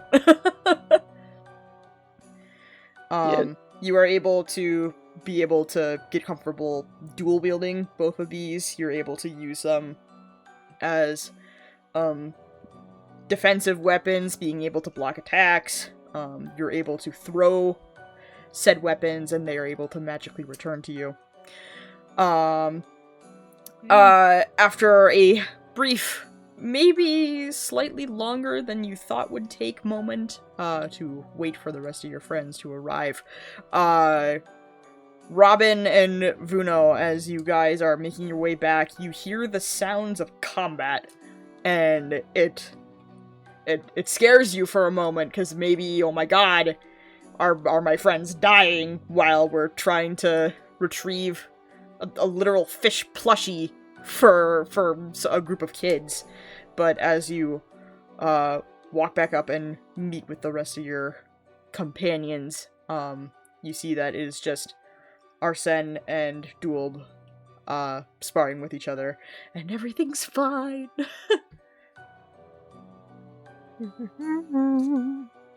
Hey guys. Hey guys. They're back. Wait a minute, Doolb, how'd you get back here so quick? I've been here the whole time. And she like turns to other Doolb. Oh yeah, there's double Doolb. Yeah.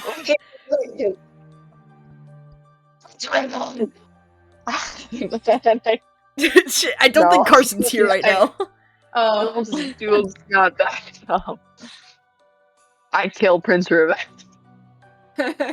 you attack? No, I'm just being silly. All I've heard is that this Prince Riven guy looks like me, and I see a copy of me like walk up towards him.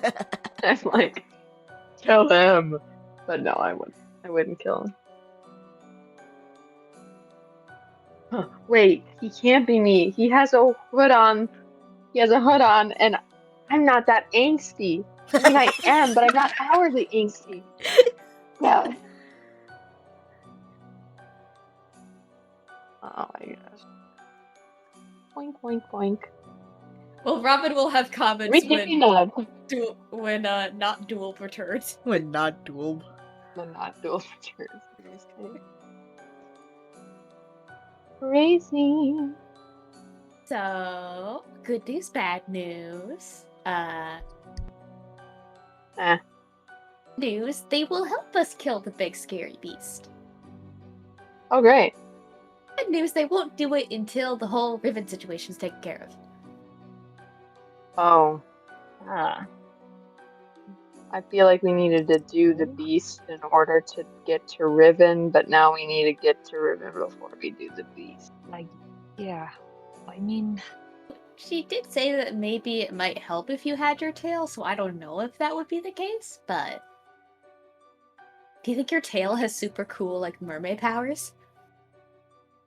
I mean, I'm sure I can do things a lot easier in the water, but I'm just thinking about Because the water's like 10 miles back, right? Yeah. About that length, yeah.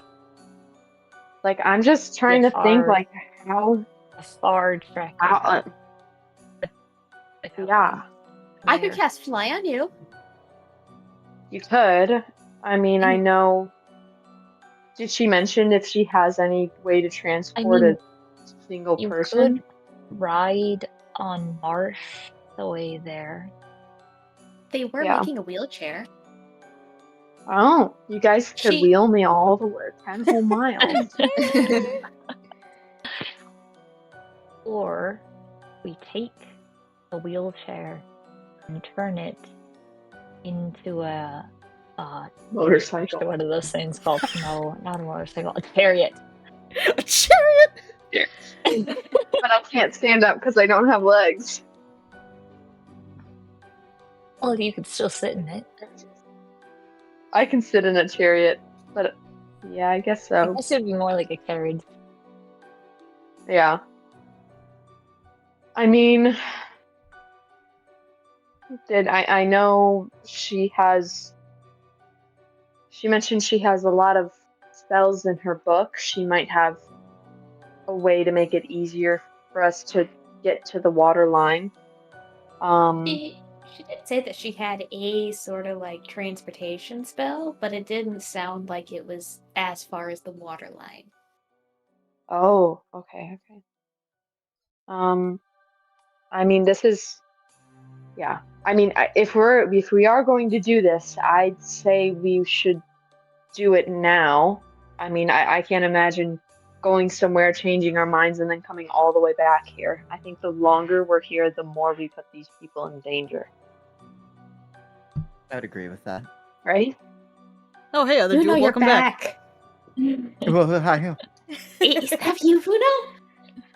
You know, Vuno, I thought you were Prince Riven for a moment. I was about to strike, but I realized it was you. You look just like me. Do I not embody you as accurately as I can? I just want to say, Wait, Vuno. you like... Yeah. I am so impressed and proud of you. That was such a great prank. Right. That was as the disguise self drops, and she just nods. Right. Okay. See, I knew that you had a little bit of a prankster in you, and I knew it was gonna happen, and I'm so happy. Yes, that certainly was how that came about. All my pranks with you now. Okay, maybe we don't need to go that far. Some things are better left secret. So we gathered as much as we could about the information we're engaging with. They are not aware of the king's passing either. So I decided that we don't need to bring that up just yet. Fair. I mean, they're gonna know that we lied when we eventually tell them. Yeah, but it's the monster who lied, so it'll be fine. You're not a monster. Oh, I'm very much aware of that, but it helps when one understands how the world views them. I'm not looking for anything there. Don't worry. I'm just simply commenting on the fact that we can get away with a little extra stuff. The prejudice. Some kids were looking forward to meeting you. They lost a toy. And they needed help getting the toy back. We got it back. Lou. I killed a seagull. Oh. Was it? Actually, never mind. I'm glad you got it back. I'm glad you could... I'm happy about killing it, but... I guess... Vuno, since you're back, I guess we're talking now about what the next move is. Like, if I don't want to leave here and then change our minds about getting a tail back, and then having to come all the way back here. So I guess the question is, should we make the switch now and I'm just worried about moving me 10 miles to get me to the water's edge. But... especially with traversing sand, I can understand that concern. Yeah. I mean, I'm just worried if Prince Riven has a tail right now. I'm worried that if I get one, then I don't want people to mistake us. At least with my feet currently, I at least have some direct, difference between us. And it sounds like we won't even we're not even going to be fighting the monster in the sea, at least until after Riven. At least that's when the Grove can give their support. So, I mean, maybe we wait for the tail until Beatrice did say that we want to be hidden pretty much anyway, so I think maybe we should do whatever makes you the strongest. And then, I mean, we don't want to be seen anyway, so no one will see that you look like Riven. Okay. Yeah. You're right. Yeah. Okay, no tail. Should we leave them a note, or I guess I could send them a sending message tomorrow. I guess, should we go to the capital? There was a good point made that if we are to head to the capital, that perhaps you should not be as readily seen as the rest of us. Just having any connections with you and the group here is, as she put it, grounds for at least incarceration. Yeah, I touch all the seaweed that I have adorning me. I mean, I could get a disguise. I could put these away. I mean, even on the road, I'm sure these aren't good to have out in the open. I would agree with that.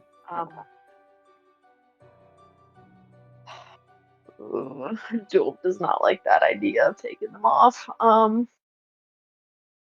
But okay, I guess my question to everyone is, I just don't know. I don't know what our goal is right now. Meet with Prince Riven, or meet with trying to find information, or I just don't know what's everyone else's thoughts on it. Out of character, what I want to do is meet with Prince Riven and progress this part of the plot. But in character, our son is going to do whatever Doolb is most comfortable with. I just think that part of it sounds the most interesting to me, regardless if we're going into it with full plans or not. We can kind of plan on the way. So that's my current take on this. All right. Chillin'. I don't know what everyone else is thinking, but I just feel like if we keep going back to the capital and not always resolving the issues, I'd rather just resolve the issues of where we are at. Yeah. Oh, sorry. I meant the capital of the Piscean. Sure.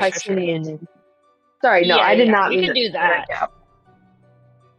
Yeah. I meant the Neptulia. I guess we could stop by the Great Piscean Reef and then go to the Neptunia because it's on the way. Yeah, either way of doing that, I'm cool with. I will mention on your map that there's all the paths that are on there are definitely safe ways to travel to said locations. So wink wink nudge nudge, but I don't mean to wink wink nudge nudge. So picking up what I'm putting down. We might want to go back to the harbor and then out to Tritoris. Yes, you were so right. For some reason I was like, ooh, The Byzantine Reef. It looks like a nice little city. I don't mean to railroad, but I like. I mean, and maybe along the way we'll meet people who are dissatisfied with things. Exactly. And who can start a revolt. Right. So I guess. All right. Okay. Okay. We'll follow the road to Neptunia. We'll try to find Prince Riven along the way, assuming that he's tracking us. I'm sure that we'll meet him. Okay. Yeah, to the harbor then. Cool. Does anyone need anything from the grove before we go?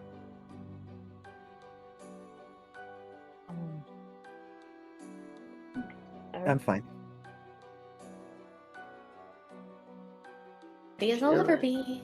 Wonderful. All right, you guys. If you guys don't need anything from the grove, then you begin the 2-day journey.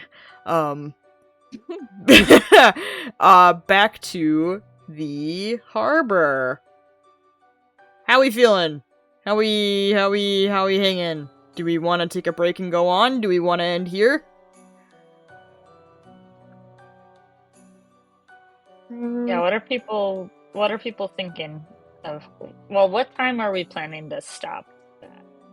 Like, if we were to go further, how much time does that give us? My latest, I can do 10. I have to wake up early tomorrow. That'd give us like roughly 2 more hours ish. Yeah, I'll probably have to step out just to take care of my dog. We can take a break. I would step out later. Okay. I might say that my latest might be 9 o'clock, just because I need to also be on the road tomorrow. Okay. And I got a few things that I need to do, so I want to make sure I have enough time with my grandma before I leave. So. Okay. Yeah. Yeah, if you guys are okay with that. Do you guys want to take a break before we keep going? Do we want to just keep her chugging, or? I'm good for another hour. I don't mind. Okay. Yeah, I'm good. I'd be good for another hour. I do have a little take a break screen set up for like 20 minutes if we need to take a break or anything like that. But if we're fine to move on, we shall continue. So, yes. The journey is 2 days to Barcola Harbor. If you guys want to do anything or have any conversations on that journey, now is the time. But if you guys decide to not have any conversations, thankfully the trek is uneventful through the marsh. You don't encounter any sentient plant monsters like you have before. Yeah. Is there any conversations that you guys want to have on this journey? I'm going to make sure that I send a sending message to Beatrice. Okay. Somebody keep track. It's 25 words. Yeah, okay, I got it. I'm not gonna keep. Alright, not starting yet. I'm not gonna keep track, so just tell me when to stop. Okay. Alright, ready, set, go. Doolb here. On the road to the sea capital. Need low profile. So I need to borrow legs for longer. Will return soon. That's it. One more wait, never word. mind, I'm a fucking one idiot. more. Oh, One more word. Thanks. Your spell lands you do get a response from Beatrice. I gotta count.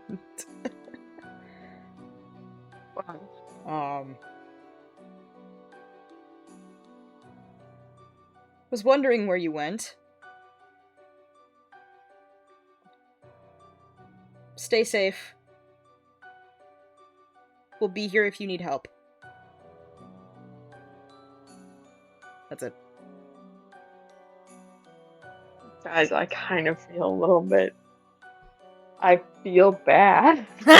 Take the legs. I'm just like, finally got the means to get him back, and now I'm just like, bye. If it makes you feel better, she did say that when all this is resolved in the Felhung capital, they can probably come up with a magic item that'll let you swap at will. Exactly. And then she can have her legs back. I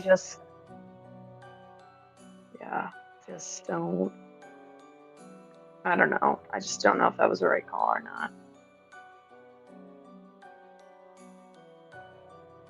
Okay, that's it. Okay. If nobody wants to continue.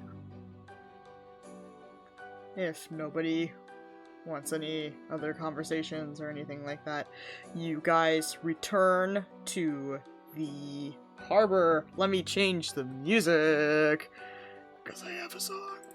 We gotta change the vibe. We're not in the Grove anymore. The last time we were here, didn't we watch like a snail race? No, it was a turtle race. Oh, excuse me. My apologies. You're confusing with Undertale, where it does have a snail race. Okay, alright. You return to the harbor to find it in its usual bustling nature. You reunite with your horses and your cart where you previously left them. I have no idea where they were left, but you do find that for the sake of plot and story, your horses are fine. Eh. You guys, Do we even want... What? Yeah, do we even want to take the horses and cart since we're going into the ocean? Like, or is there a place to, like, station them before we hit the shoreline? I don't know. We have no clue. It's a good question. I think we should probably leave them I guess here. we'll figure that out. Because if we go beat the beast and then suddenly the water comes rushing in. Yeah. That might be bad. God, I didn't think of that. Just a full-on tsunami. Yeah. Alright.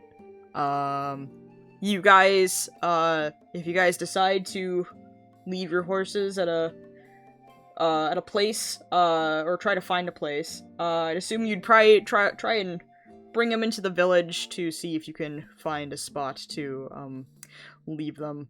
I'll say that you find, some sort of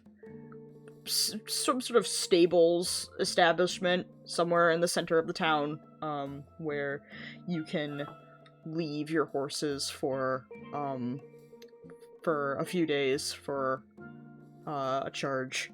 What sounds okay? How much gold do you guys have? That's a good question. I have 107 on my character sheet. God damn. I'm a millionaire. By bag of holding standards, we have 2,000 plus gold with 100 platinum just raring to get spent. Nice. I have 72 gold. Yeah. Or sorry, 72 silver. I'm poor.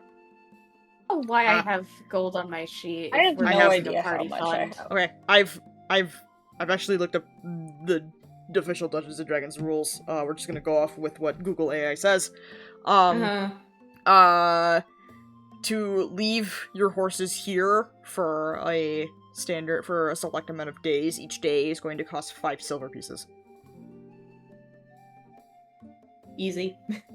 So, decide how many days you want to keep your horses, pay that amount, and if you guys pay to keep them for as more days than you think you would keep, I'll let you guys get the equivalent money back. Do we want to say like 2 weeks? Yeah, 14 days. Weeks, yeah, that's fine. Yeah, so all we have to do for that is just... That's gonna be 7 gold, I believe the math is. Yeah, So I believe it is. I'm gonna dip into the bag of holding How many funds horses do we have? 2. You could leave a platinum and give him like an extra. Right, wait, a platinum is 100 gold's worth or 10 gold's worth? 10 gold's worth. It's 10 gold's worth, right? 10 gold's worth. I thought there was another one in between It's there. 10 gold. They're all increments of 10. Oh. Sorry, Yeah. I thought there was... You could leave him 1 platinum. Isn't there another one? I don't remember. And the extra 3... Is it 5 silver per horse? Yeah. Wouldn't it be 14 gold? Yeah, it would be then. I say let's just leave 14 gold and... Call it. Okay, yeah, you're right. 14 You're right. gold it is. Woohoo! Or else you'd leave like 2 platinums, All right. and then we'd have like a buffer. 20 gold. You guys, pay the required amount of gold that there is for, keeping your horses for 2 weeks. And then if you guys, if you, overextended their stay for more than you were thinking, then you can get that money back. So, we'll just play it like that. You guys, leave your horses at this nearby stable, and as you walk down the streets, you, come up towards the vicinity of the Turtle's Back Inn and Casino, the previous inn where you guys, stayed at for, information gathering, to try and figure out where the Goldlight Grove possibly was. You see that there's a lot of commotion in the Turtle's Back Inn and Casino today.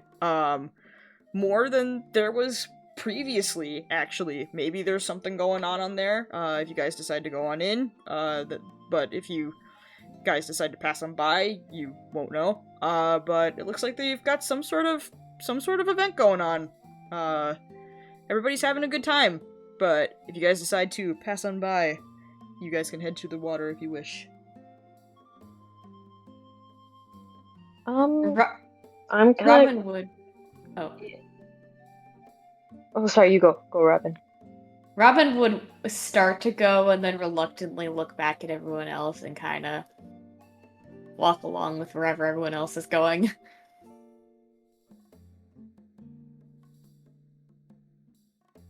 Doolb's gonna kind of like look around. I don't know if he has any like extra fabric or cloaks in his bag, but he's gonna kind of like, he has a little scarf that he's been wearing. He's gonna kind of like wrap it around his head like a little shawl. Sure. Just to kind of like maybe cover his face up. It's not a lot, but that's all I have right now. Cool. But I'll head in too with Robyn then. Okay.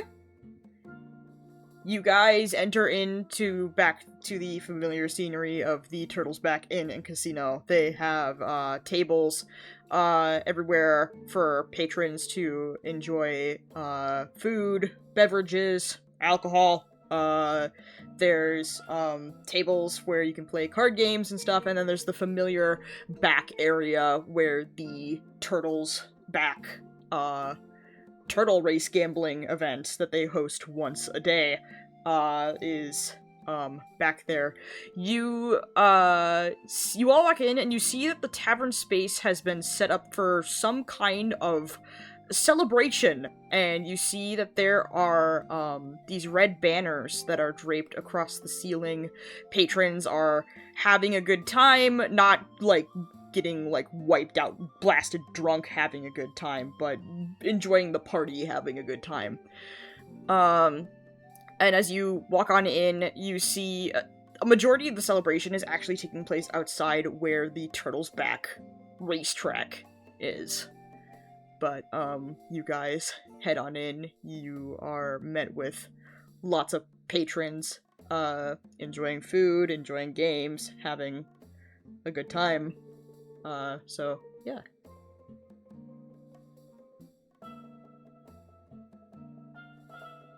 What do you guys do? Well, I'd love to stay and play, but I suppose we're kind of on a time crunch. Yeah. I mean, maybe we can grab a nice ration for the road to lift, raise some spirits, and we can go. Our son's just gonna kind of go and peek out at the racetrack. Okay. Just to make sure that it's like a race that's happening and not something else. Yeah, so you go and you peek your head out the doorway and you see, where, this sort of celebration is taking place. You peek your head out the back door, you see a majority of the patrons are actually wearing red party hats, like the little triangle birthday hats. And you see there's a few tables set up with a spread of food, kind of arranged buffet style. On a separate table, you see there's a pile of unopened presents of various sizes and colors. You see a large cake on one of these tables with 7 candles in it. Over in the distance, you spot a familiar child playing with his friends, and he's holding a very familiar turtle. Both of them are wearing red capes on their back. This kid has one of the party hats on, but this one it's different. It has a large number 7 on the front of it. This is the kid that owns Lightning McQueen. And you see one of the patrons, one of the employees of the Turtle's Back running around with a large pot that's being filled with gold, collecting bets for this seemingly special Turtle's Back race that they have going on today. The racetrack is set up differently this time. It's a bit longer and with obstacles, and it looks like it has space for more turtles to actually race. So, but you see that this whole thing has been set up in the back, and it looks like whatever's going on, it's for this kid. Alright. I think our son... That's adorable. Yeah, our son won't really stay. She just wanted to check out what was going down. Yeah. And she'll go back inside.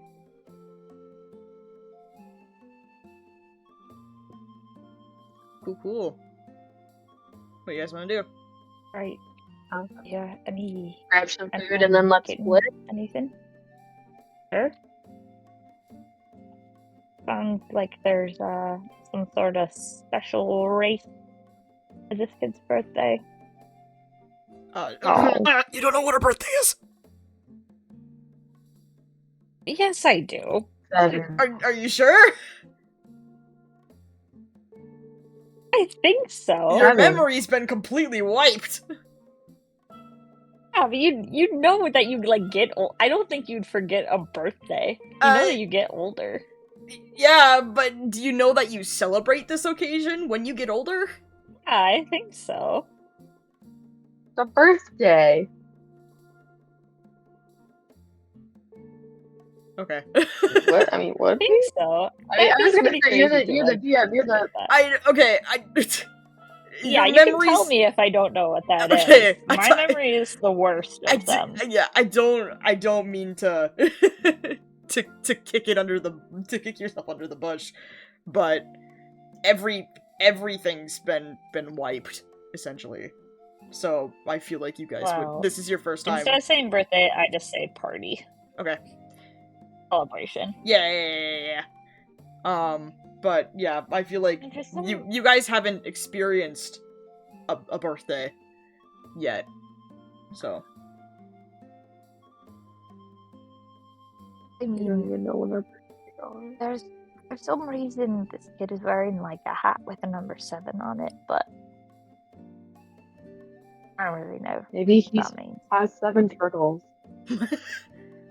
Maybe he's collecting all the turtles until he gets them all. He has the red one. What do you think happens when he gets all the turtles? Do you think he becomes a god? What are we discussing here? Wait, guys, why don't we start collecting turtles and then we can become gods and then we can just like overthrow the system and make everything better? Anyway, I think I need to go grab a disguise for my. Right. We could also just simply ask the small child what the celebration is centered around.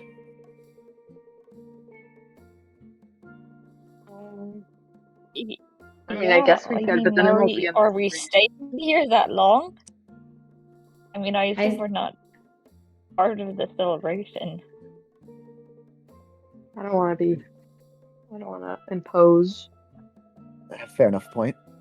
I mean, I want to stay, but I also know that we kind of need to, overthrow the entire system. Mm-hmm. Yes, we do. And I am also here for overthrowing a tyrant, so.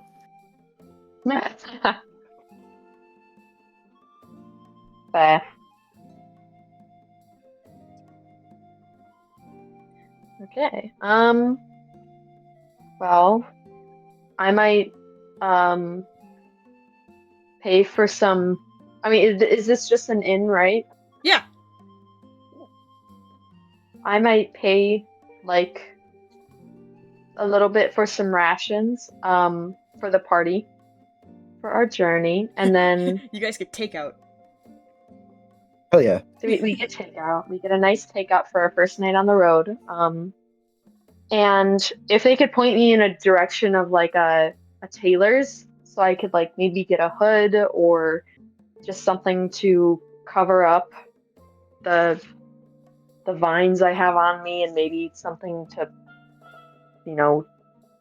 like a mask or like possibly a hood to shade over my eyes, because I know they're all gold and glowy, but yeah, I'll do that. You guys don't have anything for that in the bag of holding or anything like that? Oh wait, do we? I checked, I didn't see anything. No, nothing? We have like a bedroll that we could wrap around you, but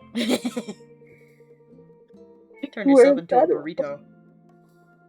Oh, I don't think I can move in a burrito. No movement. You can't move in a burrito. You can't move in a burrito. So it is true. Anyway, yeah. Yeah, you'd ask one of the either like the bartender or one of the waitresses or waiters and one of the staff, and they'd definitely give you directions to like a nearby like tailor shop where they would possibly sell what you are looking for. So you guys gather your takeout, get your food, store it properly. Are you guys just at a table, or are you guys just like at the bar trying to get food? Like the bar, quick in and out if it's takeout, Yeah. So you guys place your orders. What are you getting? I have menus for this. I get the easiest thing they can make that I can take on the road. Calculate your gold and spend it wisely. Should be in there somewhere. Yeah. Or at least Pisces. Menu handouts. Mm-hmm. I see. Oh, goodness. I'm gonna get the coconut fish curry and rice. That sounds good. I think our son will get the same. Calculate. Except I literally have none of my own money because I was blind for most of this campaign and said, someone else take care of this. I'll take care of it for you. Thank you. I mean, we can also dip into the bag of holding. Yeah, we have so much money. I suppose, yeah. You It's could 5 give silver yourself from your the bag own of holding. budget in the bag of holding. Okay. I'm gonna get potato fish cakes.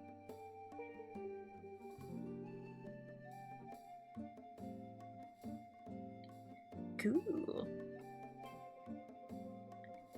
Gonna go with toasted coconut rice. Yeah, and then Julian would order too, but you guys can pick what Julian wants. The most expensive thing Caviar on the later. menu. Sure. A layered caviar. 7 copper. I think that'd be delicious. So you guys build up your total. And you guys place your order. The person behind the bar would go back into the kitchen to let kitchen staff know that you guys are ordering your takeout. And you guys, as you guys are waiting for your food to arrive, you guys are just kind of waiting towards the side of the bar. You notice the front door to the Turtle's Back open. You've seen other patrons walk into the tavern before, but these ones catch your eye as 3 Piscinian soldiers walk in through the front door. Oh. And they have armor that's like a silver pearlescent color. They each have a large trident that's secured to their backs, and they each walk on in, and they start to scan the crowd intently. It looks like they're searching for something, and you could probably assume that they're getting closer to the thing that they are looking for. And I think that is where we're gonna end it for tonight! Alright. I cast power word kill! Yes. Do it! Because people need to leave soon, and I think this is a good enough time for everybody to get some good sleep. So, yes. Alright, awesome! This is a good spot to end things off. Yes. And I got to the ending that I was hoping for, so. Good. Wonderful. Okay, if you guys want to hang out, you guys can. I'm gonna go say goodbye to my chat, but if you guys need to leave, you can go ahead and leave. But okay. I will be a few minutes. There. I'll be right back! I'm kidding. Oh. Alright, chat. Thanks for chilling with us today. I greatly appreciate it. Yes. I'm so excited that this is back and we're playing Dungeons and Dragons with my friends. I love my friends so much. Yes. Okay. Chat. When is the next stream gonna be? It's either gonna be tomorrow or Friday, because tomorrow is when Splatoon Raiders drops, and we're gonna be grinding the fuck out of Splatoon Raiders, and it's gonna be great. So, yeah. Thanks for joining us on this adventure. I greatly appreciate it. I hope to make this maybe a once every 1 or 2 months sort of situation. So, yeah. Thanks for chilling with us today. I greatly appreciate it. Remember to drink some water. Remember to eat some snacks. And remember that you are a loved and valued person. I'm hopping off for the night. Bye-bye, guys. Bye-bye. Bye-bye.